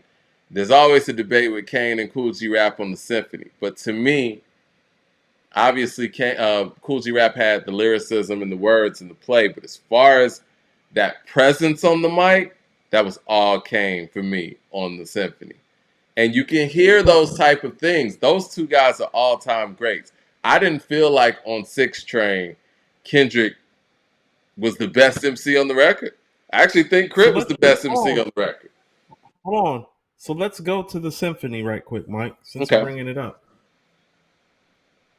First of all, Cool G Rap and Kane took more time than Craig G and Master Ace, like bar wise, because they were very well aware that the other person was getting on the record. Right, right. You feel what I'm saying? And so, do I think Kane has a superior verse on the symphony? I do. But Mike, it's neck and neck. It's toe to toe. It's blow for blow. You know what I'm saying? It's really there's really just a couple of moments where Kane kind of exceeds Cool G Rap. A lot of that is Mike presence, Mike. You're right. Right. Because lyrically, Cool G Rap, the way he starts, Marley gives the slice. I get nice, and my voice is twice as horrifying as Vincent Price. Like, yeah, like Cool G Rap is going crazy on there, Mike. But what I'm saying is that when you're great and somebody else is great is in the room, You tend to go crazy. They both went crazy on that record because they're all-time great MCs, Mike. They went crazy on that record about each other and about the competitive fervor. And even if there's not anybody else in the room, that's why I'm saying is like, well, no. If he's this great MC and this great top level lyricist, it's like, where's the microphone fiend? I Where's think the the ain't no mic half presence. stepping? I'm with you, and I Mike, think the mic Mike, presence is what Kendrick misses. Where's the dead presidents? Where's the it ain't hard to tell, the world is yours. Like where are these records? Hold on. Let's Where? stop at dead presidents. You're right. I mean, we don't have that from Kendrick. We could even go to the game. You and I were talking offline. I think the game is probably hip hop's most underrated MC when we factor in everything. There's so many times where the game has gotten on a record spazzed out, Just got man. busy. And you're right. I mean, does Kendrick have that dead president's moment? Like, who wanna bet us that we don't touch leather, attack cheddar forever, live treacherous, Ali, etc. Like, what Kendrick records do we get up for and get excited about quoting? Like, we were just quoting the Supreme Clientele shit. Maybe we But no, old. I don't know. but that's what I'm saying. Is like that's what I mean. Is like, well, where's your half stepping? Where's your microphone fiend? Like, where's that Humble. record that lyrically? Humble. My left Mike, we talking about stroke just went viral. that's what I'm saying is like if he's as great, then show me where it's equitable at, is all I'm really asking. Like Mike, he doesn't even have like when Big's on kicking the door, get in that ass quick fast like Ramadan. It's that rap phenomenon, Don Dada.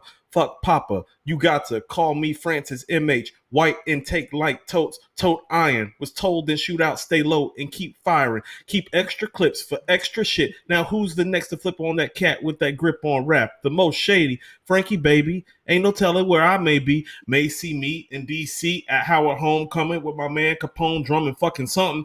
You should know my stilo went from 10 G's for blow to 30 G's to show to orgies with hoes I never seen before. So Jeez. Jesus, get off the notorious peanuts before I squeeze and bust. If the beef between us, we can settle it. With the chrome and metal shit, I make it hot like a kettle. Get you delicate, you better get who sent you. You still pedal shit. I got more ride than great adventure. It's funny. I was just listening to that song today, man, and I was thinking like, where is that at, Mike? ass. Where is that at? All three verses are like that. This goes out for those who choose to use disrespectful views on the king of NY. Fuck that. Why try? Throw bleach in your eye. Now you're brailing it. Snatch that white shit. I'm scaling it. Conscience of your nonsense in 88. Sold more powder than Johnson and Johnson. Tote steel like Bronson. Vigilante. You want to get on, son? You need to ask me. Ain't no other kings in these rap things. They siblings. Nothing but my children. One shot, they disappearing. It's ill when MCs used to be on funny shit. Took home, ready to die. Listen, study shit. Now they on some money shit. Successful out the blue. They lightweight. Fragile. My 9 milli make the wife shake. That's why my money never funny. You still recruiting. Stupid. You don't have no shit like that, Mike, where literally it excites you when you hear that nigga rap and you're like, oh my God, this is one of the best rappers I ever heard. Where's that moment at? Where is it? Super Chat says, as a K-Dot fan, I'm not afraid to admit that Kendrick right now is just not top 10 for this era. Like, how about this, Mike? If he were to get on a record right now, like, let's say there was a posse cut right now, and Conway was on there, and Benny was on there, and Cole was on there. Where is he coming out, Mike? It's one track. About to be man. You're right. I don't know. And Freddie, Mike. We've like, never people are seen like, where's it. Freddie's classic verses at? Shit, where are Kendrick's classic verses at? Why y'all talking about Freddie? Coop, we've never seen it, man. Because when MCs start coming outside again, Kendrick went back inside. MJ I with love the me super some chat. good Man City, Mike, but I'm gonna call a spade a spade. Yeah, MJ with the super chat says your annoyance with K-Dot being placed so high is how I feel about LeBron being ranked second. 1 MJ, 2 Magic, 3 Bird, 4 Kobe, 5 Duncan, 8 LeBron. It's not the same, but I feel you. I objectively have LeBron at number 2. Yeah. But I prefer Magic, Kareem. Yeah. I'm not going to lie. I think objectively, LeBron is a better basketball player than Kobe Bryant. But if you ask me who I'd rather go see play in their prime, Going to see Kobe. And See, maybe I'm saying that because I have seen LeBron in Miami many times. I've never seen Kobe live, I don't think. So I mean, for a game, I'm taking Kobe and Larry Bird and a bunch of other guys over LeBron. If we just talk about it, it's like, oh no, it's all on the line. It's like I'm not taking LeBron if it's on the line. yeah, not over Bird or Kobe or Jordan or Magic or even Isaiah. Shit. No. Yeah. Even Isaiah. Thank you, Mike. Even Isaiah. It's like, no, it's we got one game. Yeah, we got Taking one. Isaiah. Andrew Williams with the super chat says Kendrick don't have no take it in blood. Right. That's what I'm saying, Mike. And so Kendrick, it's like, you're gonna how have to great prove is us wrong. I Yeah, think what's you gotta do happened with better. Kendrick, Coop, and I know we probably got to go in a second. I think he got ranked too high too soon before all the Yeah. work was done. I think the potential was there to continuously do those things, but what happened was people jumped the gun because of the era we were in. They were ready to move on to the next thing, and they crowned him before necessary. And what happens when you do that sometimes, guys feel like they don't have to do anything. The hunger's gone.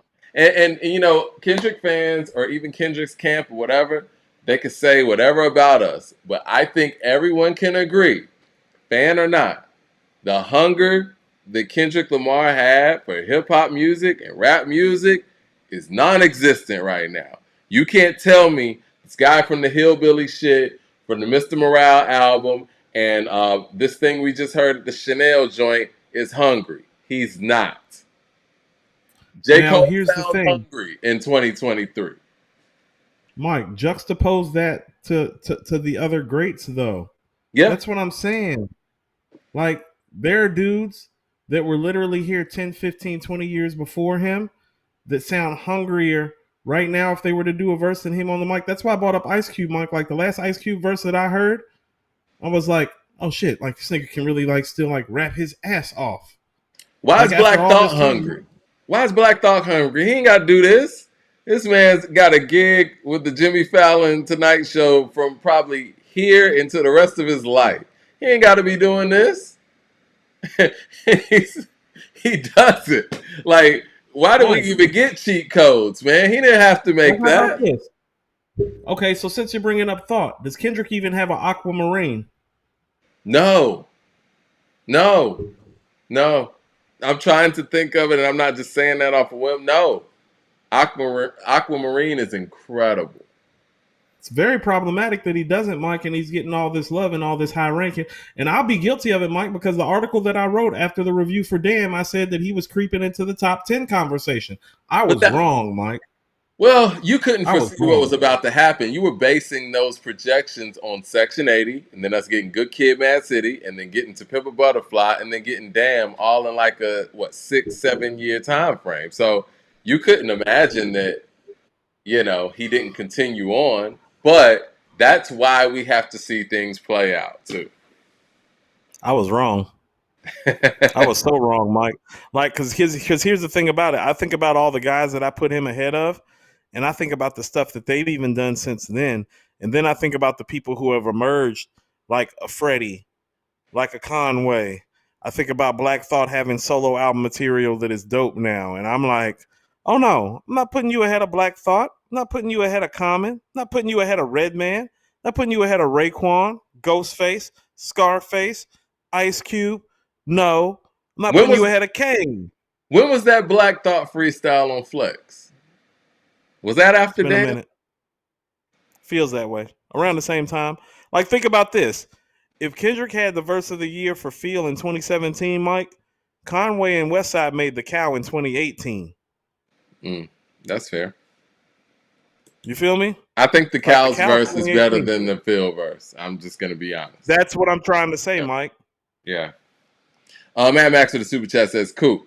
How he gonna have that when he sounds like Ab Soul taught him how to rap?" Mad Max, stop that. Esquire with the super chat says, Me and Mad Max was getting along for this episode, and then he got to go and mess it up with the Ab Soul shit. Esquire with the super chat says, "Y'all just wax poetic about the importance of album versus verses, but now you're disqualifying Dot because he doesn't have a classic verse. Laughing my ass off." No one's saying he doesn't have a classic verse. We're talking about verse of the year in each year. And Yeah. I think he might But have one where 17. okay, but also too, Esquire, I believe we started this off by saying he hasn't made any quality material in 7 years. The verse shit is just some icing on the cake. The cake is the fact that there hasn't been any quality album in 7 years from this guy. Okay, is there a verse of the year on Mr. Morale and the Big Steppers for 2022? Fuck no. I want to ask the people in the Fuck chat. I already know what you're going. no. So you don't think that Father Time or My Eye Sober? What year? Hold on. What year did that trash come That's out? 2022. May It's of been 2 years 2022, May already. 13th, actually. Andrew Williams with the super chat says, I got number one, MJ, number two, Kobe, and then there's everybody else. I love the Kobe generation, man. The love y'all got for Kobe. They ride for Kobe, Mike. They really They do. ride for Kobe. I love Kobe Here's too. the reality of the matter, Mike. Nobody want to talk about how Tim Duncan better than Kobe and Shaq because they had each other and he didn't have anybody comparable to them, and it still got 5 fucking rings like Kobe and one more than Shaq. But whatever. I'm not mad at that assessment, just being objective. Mike, you sure it's 2022 and not 2021? I thought it was 2022 because it came out on my 40th birthday, I believe. Yeah. So, Mike, the Forever Story came out in 2022. Mm-hmm. King's Disease 3 came out in 2022. Soul Sold Separately came out in 2022. Cheat Codes came out in 2022. What verse of the year contender he got better than the stuff that's on those albums, Mike? Yeah. I'd love to hear it. Because the verse of the year was, you mentioned Aquamarine. I think it was verse 1 of Aquamarine. I think that was verse of the year. Correct. 22. I don't think he has a verse on Mr. Morale and the Big Steppers better than that, in my opinion. MJ with the super chat says, Mike, go ahead. Benny's verse on Blow for Blow was 2022 too. He got a verse better than Benny's verse on Blow for Blow. That's Kiss the Ring. That's 2022. It sure was. I don't know why I thought Kiss the Ring was 2023. Man, these years are just rolling by. MJ with the super chat says, Kobe on a stacked Miami team wins 4 chips. Kobe on a stacked Cavs team wins. Kobe with AD wins the chip. LeBron only won when he had the deck, when the deck is stacked. Do you think that LeBron James would have won with those Laker teams that Kobe had with Gasol, Bynum, and Lamar Odom? Now you know how I feel about this. First of all, I only feel like Kobe really should have won one of those. Boston didn't finish the deal, even though LA had home court advantage.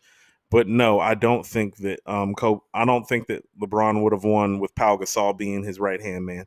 Because as much as I love Pau Gasol, Anthony Davis is the superior player, and it took pretty much a pandemic and then being in a bubble for them to win that championship, Mike. Because I think if they have to go outside, because people forget they won that title because of how Anthony Davis played, because the pressure was taken away from having to go to other people's arenas. Imagine Kobe on that Miami team with Wade and Bosh. Oh, Mike, they win all 4 of those titles. And on the flip side, I think about this too. Imagine if LeBron was in Golden State instead of KD. Oh, Mike, same results, Mike, because Golden State pretty much won everything when KD was healthy. Yeah, same results. That was the thing. That's why when people say that, it's like no, like they was about to go 3-peat. If KD doesn't get hurt, it's a 3-peat. So it's like it would have been the same thing. But that Kobe shit, like listen to what I'm saying. First of all, like people forget Wade averaged 27 points per game in the Dallas finals. He did. It was LeBron who didn't show up. If Kobe and Wade played together, even though Dwayne Wade, whose knees were hurting and went down from 27 points in the finals to, 23 points in the finals, good night, Mike. I mean, I saw them play together on the Olympic team. They look good together. Pause. They were the best. They were the best players on the floor. James Smith with the super chat says, I think once Mr. Morale won the Grammy for the best rap album, Billboard felt like he's 5 for 5 with his albums. Oh. That's what they thought. I mean, the truth of the matter is, I think that there's a lot more to prove in the Kendrick Lamar story, especially after narratives like we don't deserve his music and, getting an album like Mr. Morale in a year like 2022. Because regardless of how how people really feel about the album, whether you think it was okay, great, or trash. I don't think that most people would put it ahead of King Disease 3 or Codes. Magic. Oh, Magic. Magic, I guess, came out the year before. Yeah, But it yeah, came out. it's Yeah, not better. Mike, before. that shit's not better than KD3, Cheat Code, Soul Separately. Yes. It's not better than Currency's Continuance. There's a whole lot of rap I albums don't better think than it's that better album that than year. JID's album, The It's Forever not. The Forever Story. Story was dope. The Forever Story is a better album. And if Yeah. we put aside who made the album or whatnot, and It's just got put better rhymes too, back, Mike. It's got better rhymes and better stories. JID's album has better rhymes and better stories than Kendrick's album from the same year. Period. and honestly, it has more legs too because he has a song right now that's still going because of a challenge. Do we have time to do these albums?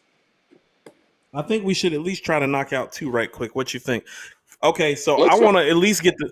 How about this? Let's do the Game and Big Hit album since we both listened to it.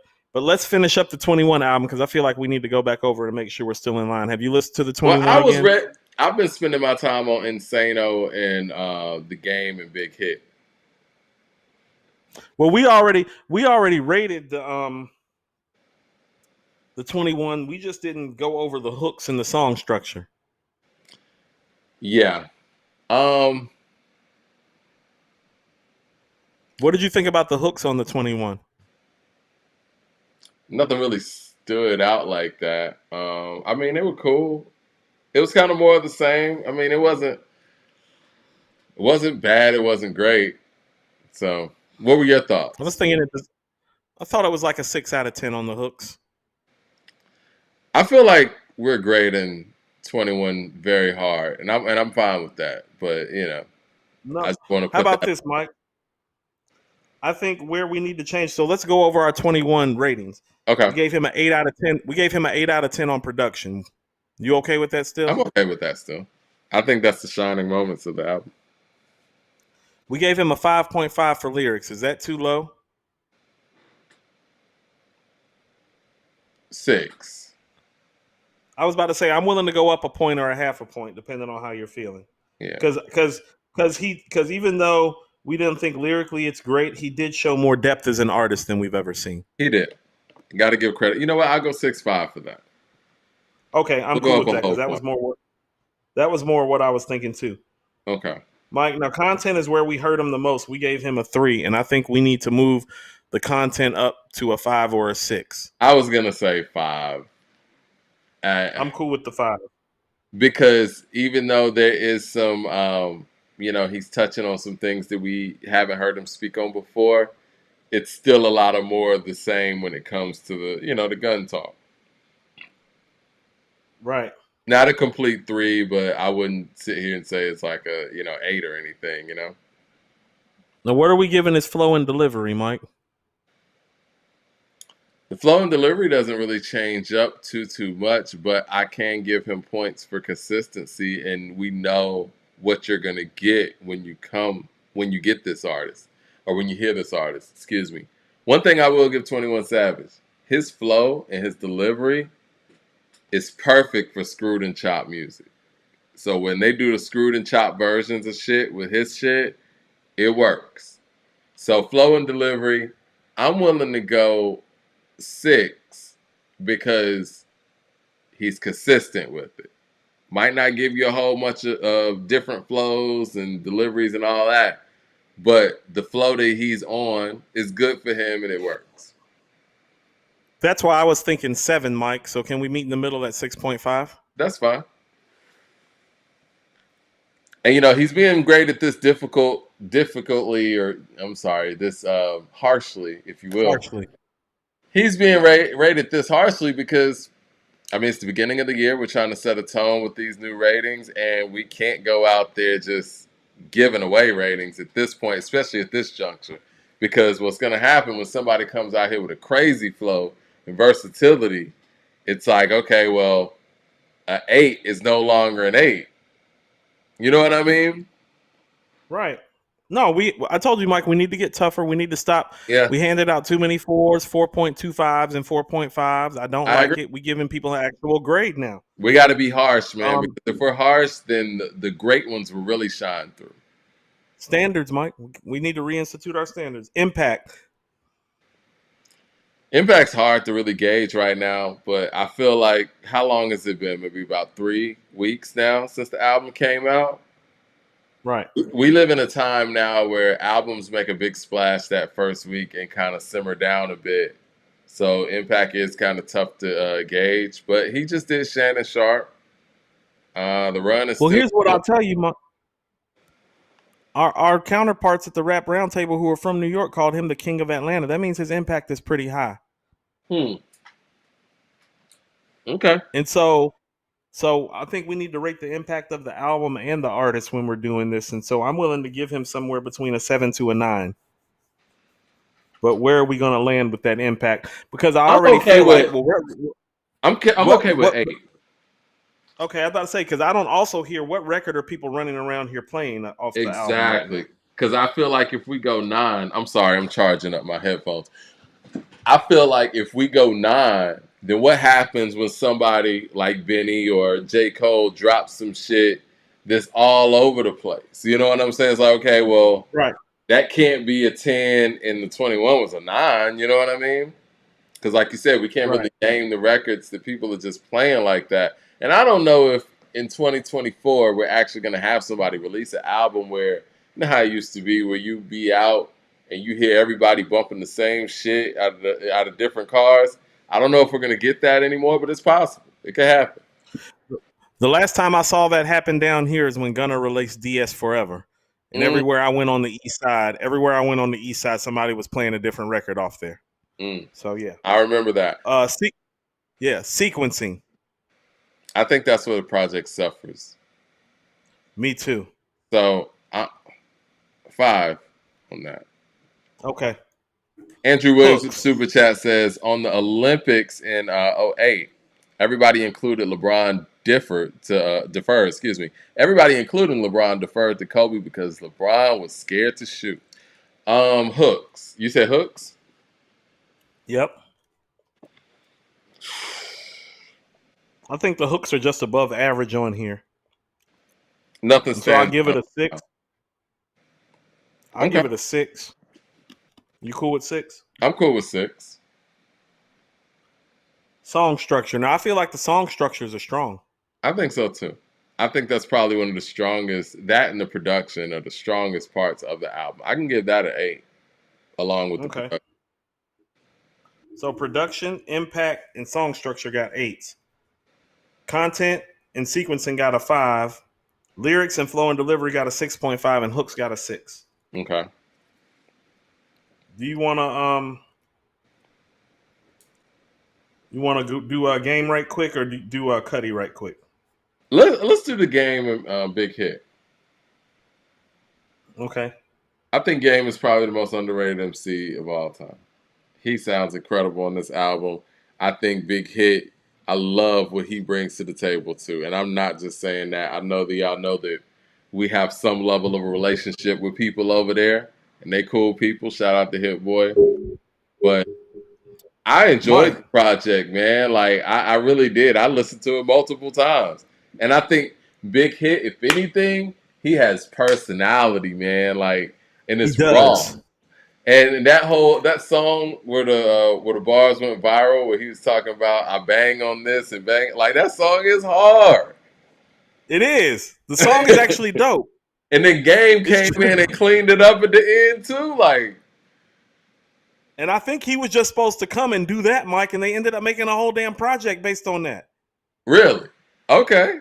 Yeah. Didn't He was even just know supposed to, that part.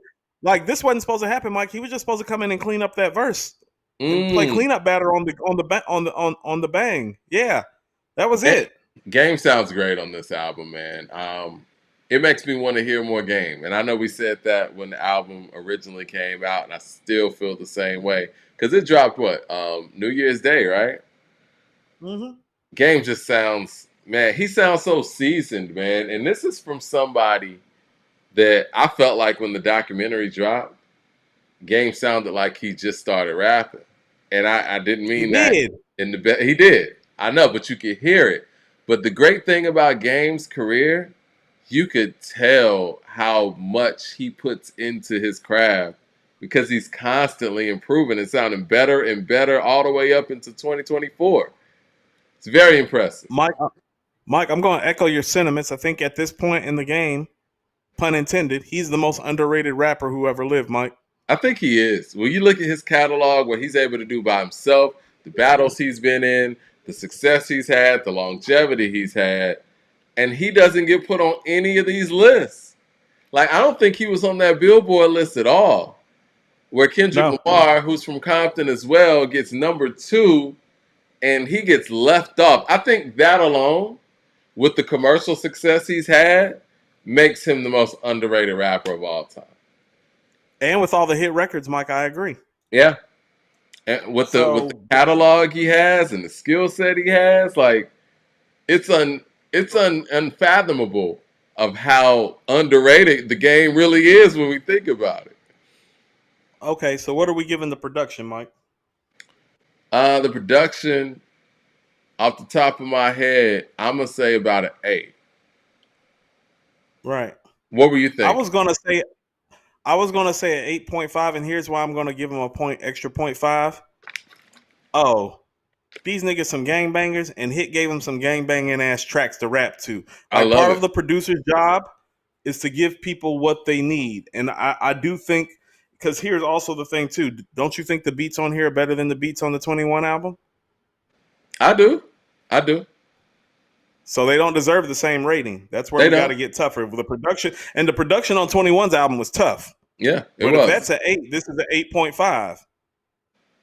Because the I'm okay production with is that. there on this album. And to be honest with you, if it wasn't for People are saying the same production's a thing, 9. huh? I said people in the chat are saying the production's a 9. So I guess we're on the right track here. Yeah, I'm cool with the 9, Mike. The production is there on here. And Big I'm Hit not is a saying dope that because hook writer. huh? I said Big Hit is a dope hook writer. I agree with that. But let's also like be tough and leave room, and I'm gonna say 8.5. I'm cool with that. How are the lyrics, Mike? I think the lyrics are straightforward. They're dope. I wouldn't say what Game is exhibiting is impressive. But we I got to would say set a it's standard here. I'm I going, would say it's a 7 point. yeah, I would say 7.5, that's where I was just going. because I feel like Game's rapping at about a 8.5 to a 9, but Big Hit isn't the best rapper in the world. Super charismatic and personable, but bar wise, I would put him more at a 6 to 6.5. And So to but balance in it the out. middle of all that, you cool with 7.5? I'm cool with the 7.5. I would put Big Hit as, you know what I'm saying, like he has his own style and his own flow from his own era. And I think that's kind of like the mystique of it all, too. And it's very original. It's entertaining and original in a like an old dirty or like a Roscoe P. Coltrane type of way for me, or Oh, Capadonna type Roscoe of way P. for me. Yeah. Okay, content. Well, I think maybe that's Gang, a gang. 7. Maybe that's a 7. I'm cool with the 7. Flow and delivery. We got to balance this out again. I might go 8 with that. I'm cool with the 8. Game sound phenomenal on here, Mike. He does. Impact. Hmm. I'll tell you what, Mike. The impact is actually higher than you think because they're doing whole Los Angeles Times write-ups about I this. saw that. That's what They're I tell- was thinking about. I think it's a great story. It's a great article, by I the way. give it. What are you thinking? I'll say the impact, because even with the viral moment that Big Hits had with the I bang on this and bang on that, I would say that the impact, I might go right around 7.5 ish. I was thinking 7, so we can do 7.5, 7 or 7.5. I'll tell You you know what? 7. I Let's think let's it's a give 7. ourselves some room and say 7. Yep. Because again, we got to be harsh at the beginning of the year. Brandon with the super chat says the game is Isaiah Thomas, Bad Boy Pistons, both underrated and underappreciated. I like that. I like that too. Yep. I mean, I still think Isaiah is the second greatest point guard of all time, but that's Hey, you're just not me. too off. Michael Jordan said the same thing, and he hates the guy's guts. Mike's honest, if nothing else. Sequencing. Sequencing. I'm gonna give that. Jeez, I'm gonna give that a 9. The album plays wonderfully, Mike. Mm-hmm. Hooks. Hook's about an 8. I agree. Song structure. Oh, the Now I'm song. going to tell you what. Yes, Yeah, the song that's what I was structure. about to And say. that's about an 8.5.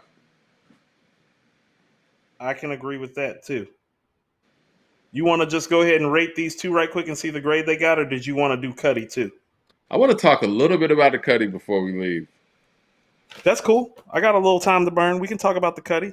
I listen. The I'm gonna production do of the these grades. Insano is Look, I'm gonna do these grades while you talk your shit right quick though. But I'm okay. listening. I hear you. I have a couple No, thoughts too. go for it. Insano, I thought was from a production standpoint. I thought that shit was out of here. And you know how I feel about whenever Travis Scott releases a project. It initially put me in the mind of what some new Travis Scott shit should sound like. My only problem with Insano, and I love the record with Pharrell and Travis. Speaking of Travis, that shit was dope. I think that it's too long. I think they set a tone with DJ Drama there and kind of was like, you know what I'm saying, the Tyler album was. They set a tone, a Gangsta Grill type of tone. But I feel like that tone kind of veered off as the album went on. It's like, okay, well, where's Drama? You know what I mean? Like, it sounded like two Yes. different albums, honestly. And maybe this thing could have been broken into two, and those two albums could have existed wonderfully, you know, with each other. My only issue here is the fact that, yeah, 21 songs I think was too much for this. And it was probably too much for the format of what they were trying to accomplish with giving it a Gangsta Grill type of feel like they did with Tyler, the Creator's album. Now, granted, Tyler's album was long as well. I think Tyler's album, if we're going to compare the two, I think was better than this one. But the high moments Yeah. on Cuddy's Insano are very high. And yeah, if I have any real gripe with this album, I think 21 songs might have just been too much for it. I would have liked to have heard maybe 15 of those 21 and make the album even stronger. But all that being said, I think Cuddy did a great job releasing something in the, I would say, in the rap sphere. And I didn't expect to see DJ Drama appear on this album in this way. And that production, man, that production sounded very futuristic, and I liked it. I agree with a lot of your sentiments. I felt the DJ Drama inclusion definitely had some Tyler effect from Call Me If You Get Lost. Mm-hmm. It's not as good as Call Me If You Get Lost. It's not as concise. The structure and the sequencing is not as good, but the shit on here that's good, Mike, is really It really is. good. It really Like is. when he hits on here, here's another thing that I want to talk about too. Kid Cudi has one of the most underrated flows and deliveries ever. Because when his flow is on point, when he's rapping, oh no, this nigga nice. Yeah. It's not the most the bar work isn't like a Black Thought or a Kane or a Rakim. Like it's not that, but that's not what you're going to Cudi for. But I felt like he did an excellent job of mixing the guy who does all the ad libs and sing-songy stuff with the guy who actually raps. But when he's in his rap bag, Mike, on this album, he much like Drake, when he gets into his rap bag, it's like, no, I don't care how much you ad lib and how much you sing, you're still a better rapper. This shit sound like the future. And to be, it's very futuristic in a positive way. Mm-hmm. It's very progressive. there's still those Cudi mental health issue songs that you get that I like because I feel like that's a comfort space for him, and I feel like that's part of why his generation and his era gravitate towards him is because he makes those honest types of record that discuss his like what's the name of the record? I gotta pull it up right quick. Oh, we got Brian here with a $20 super chat showing love. He says, "Love this grading scale. I think it's going to make for a more accurate rating. It's well thought out, not arbitrary like most ratings. Requires excellence in all facets. Like you said, the great albums will really shine even more. Definitely. And yeah, that's a Tortured, great Mike. idea, Coop. What's Yeah. that? No. I'm always thinking about ways we can tighten up. Yeah, get better. That's what it's about. Tortured, Mike. Torture. Like the guy that's on Tortured, I'm like, no, that's Cudi. But I'm also with you, Mike. A little bit too long. Another Young Thug verse that I didn't really care for like They got to that. stop this Young Thug stuff, man. Stop putting out Young Thug verses while he's locked up, please. Because you're not doing his musical legacy favors by Right. putting these records out. You're not. I don't like it. But, Yeah. but the production is great, Mike. Cudi's on point a lot. The early part of the album, Mike, is pretty stellar. Oh yeah, the early part is very. That's why I'm saying it's like two separate albums, and I see what they were doing, but I think Cudi didn't want to, no pun intended. He didn't want to cut any of this stuff. I feel you, but he could have cut about 4 or 5. Oh yeah, if we're left with 15 of these records, this is a tough album of the year to beat.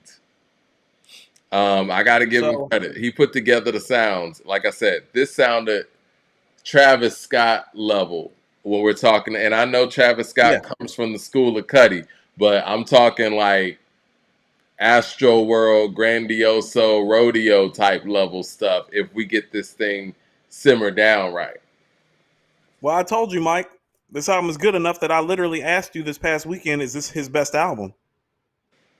I like it a lot. And I would imagine that Cudi core fans may not love it as much as we do, but I think this is an album that he made for the people who might not be his core following.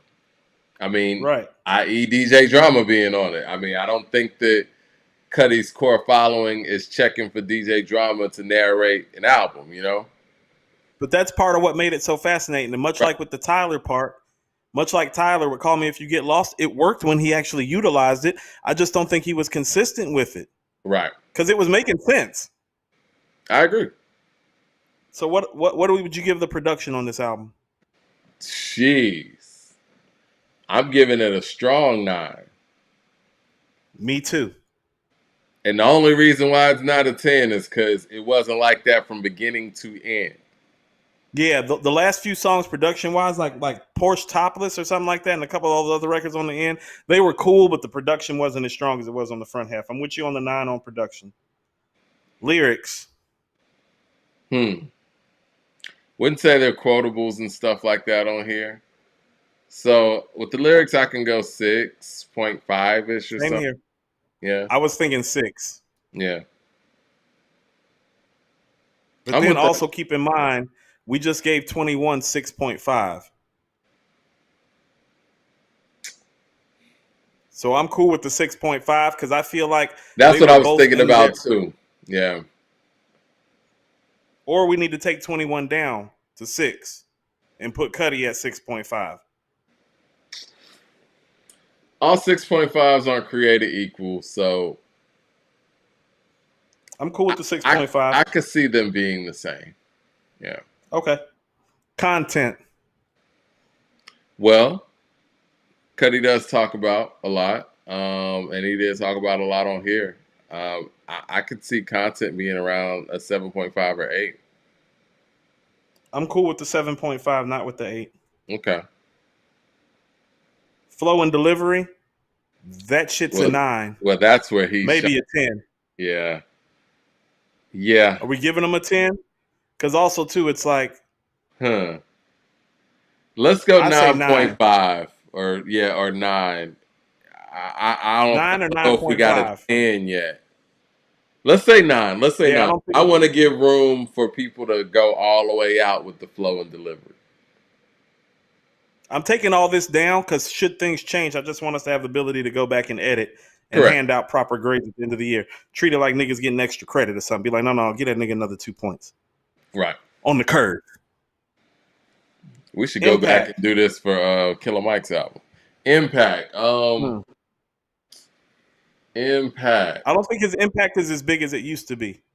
I don't either. And I don't think for this album to be as dope as it is, people are talking about it as much as they should. Now, I know we're in the first week, but that's usually when you get the most talk. So, Impact, I can go 7 with it being Cudi. I was thinking 6 because nobody's really talking about it outside of hip hop circles. Okay. Let's go 6.5. Like 6.5? Yeah. I'm cool with that. Sequencing. Yeah, I think that's about an 8. I was thinking 7.5. Yeah. But only because of how the sequencing goes when they take drama out and then just start running the songs down. I felt like the Wayne feature is too far back, and I don't love those last 3 or 4 songs. They're just cool. You're right. Yeah, I got to take off for how the last part of the album goes. It starts off very strong. Yeah, the start off is like a 9.5. Yeah. Hooks. Well, he shines there too. Yeah. I'm thinking 8, 8.5. 8 is where I was going. 8. Song structure. Well, I think that could be an 8 as well. I'm cool with that. Let me tally up right quick. This album's getting really good ratings. Huh? That album got really good ratings. It's a really good album, Mike. Yeah. It is.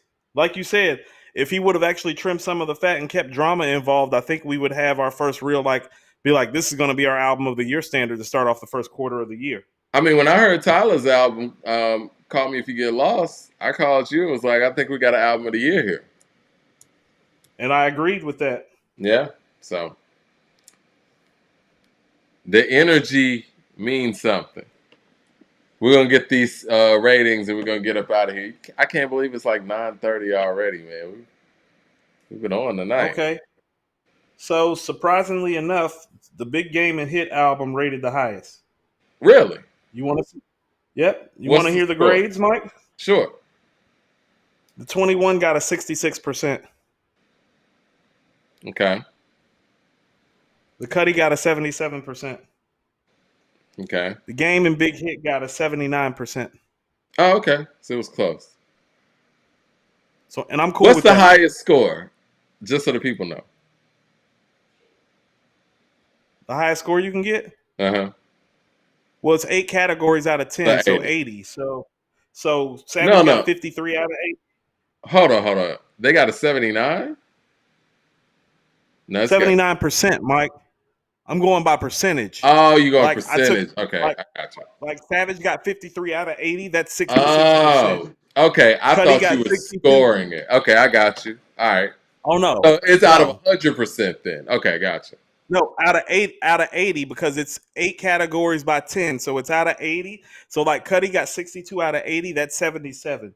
Hitting Big Game and Hit. Gotcha. Big Hit and Game got 63.5 out of 80. That's 79%. We giving niggas grades this year. Gotcha. So the percentage is out of 80. I'm sorry. Percentage is out of 100. The overall score is out of 80. Gotcha. Jermaine Johnson with the super chat says, fellas, any thoughts on considering allowing lyrics weighing in more since the rap music matters? Since that matters in rap music the most. For example, making lyrics count for 15 points.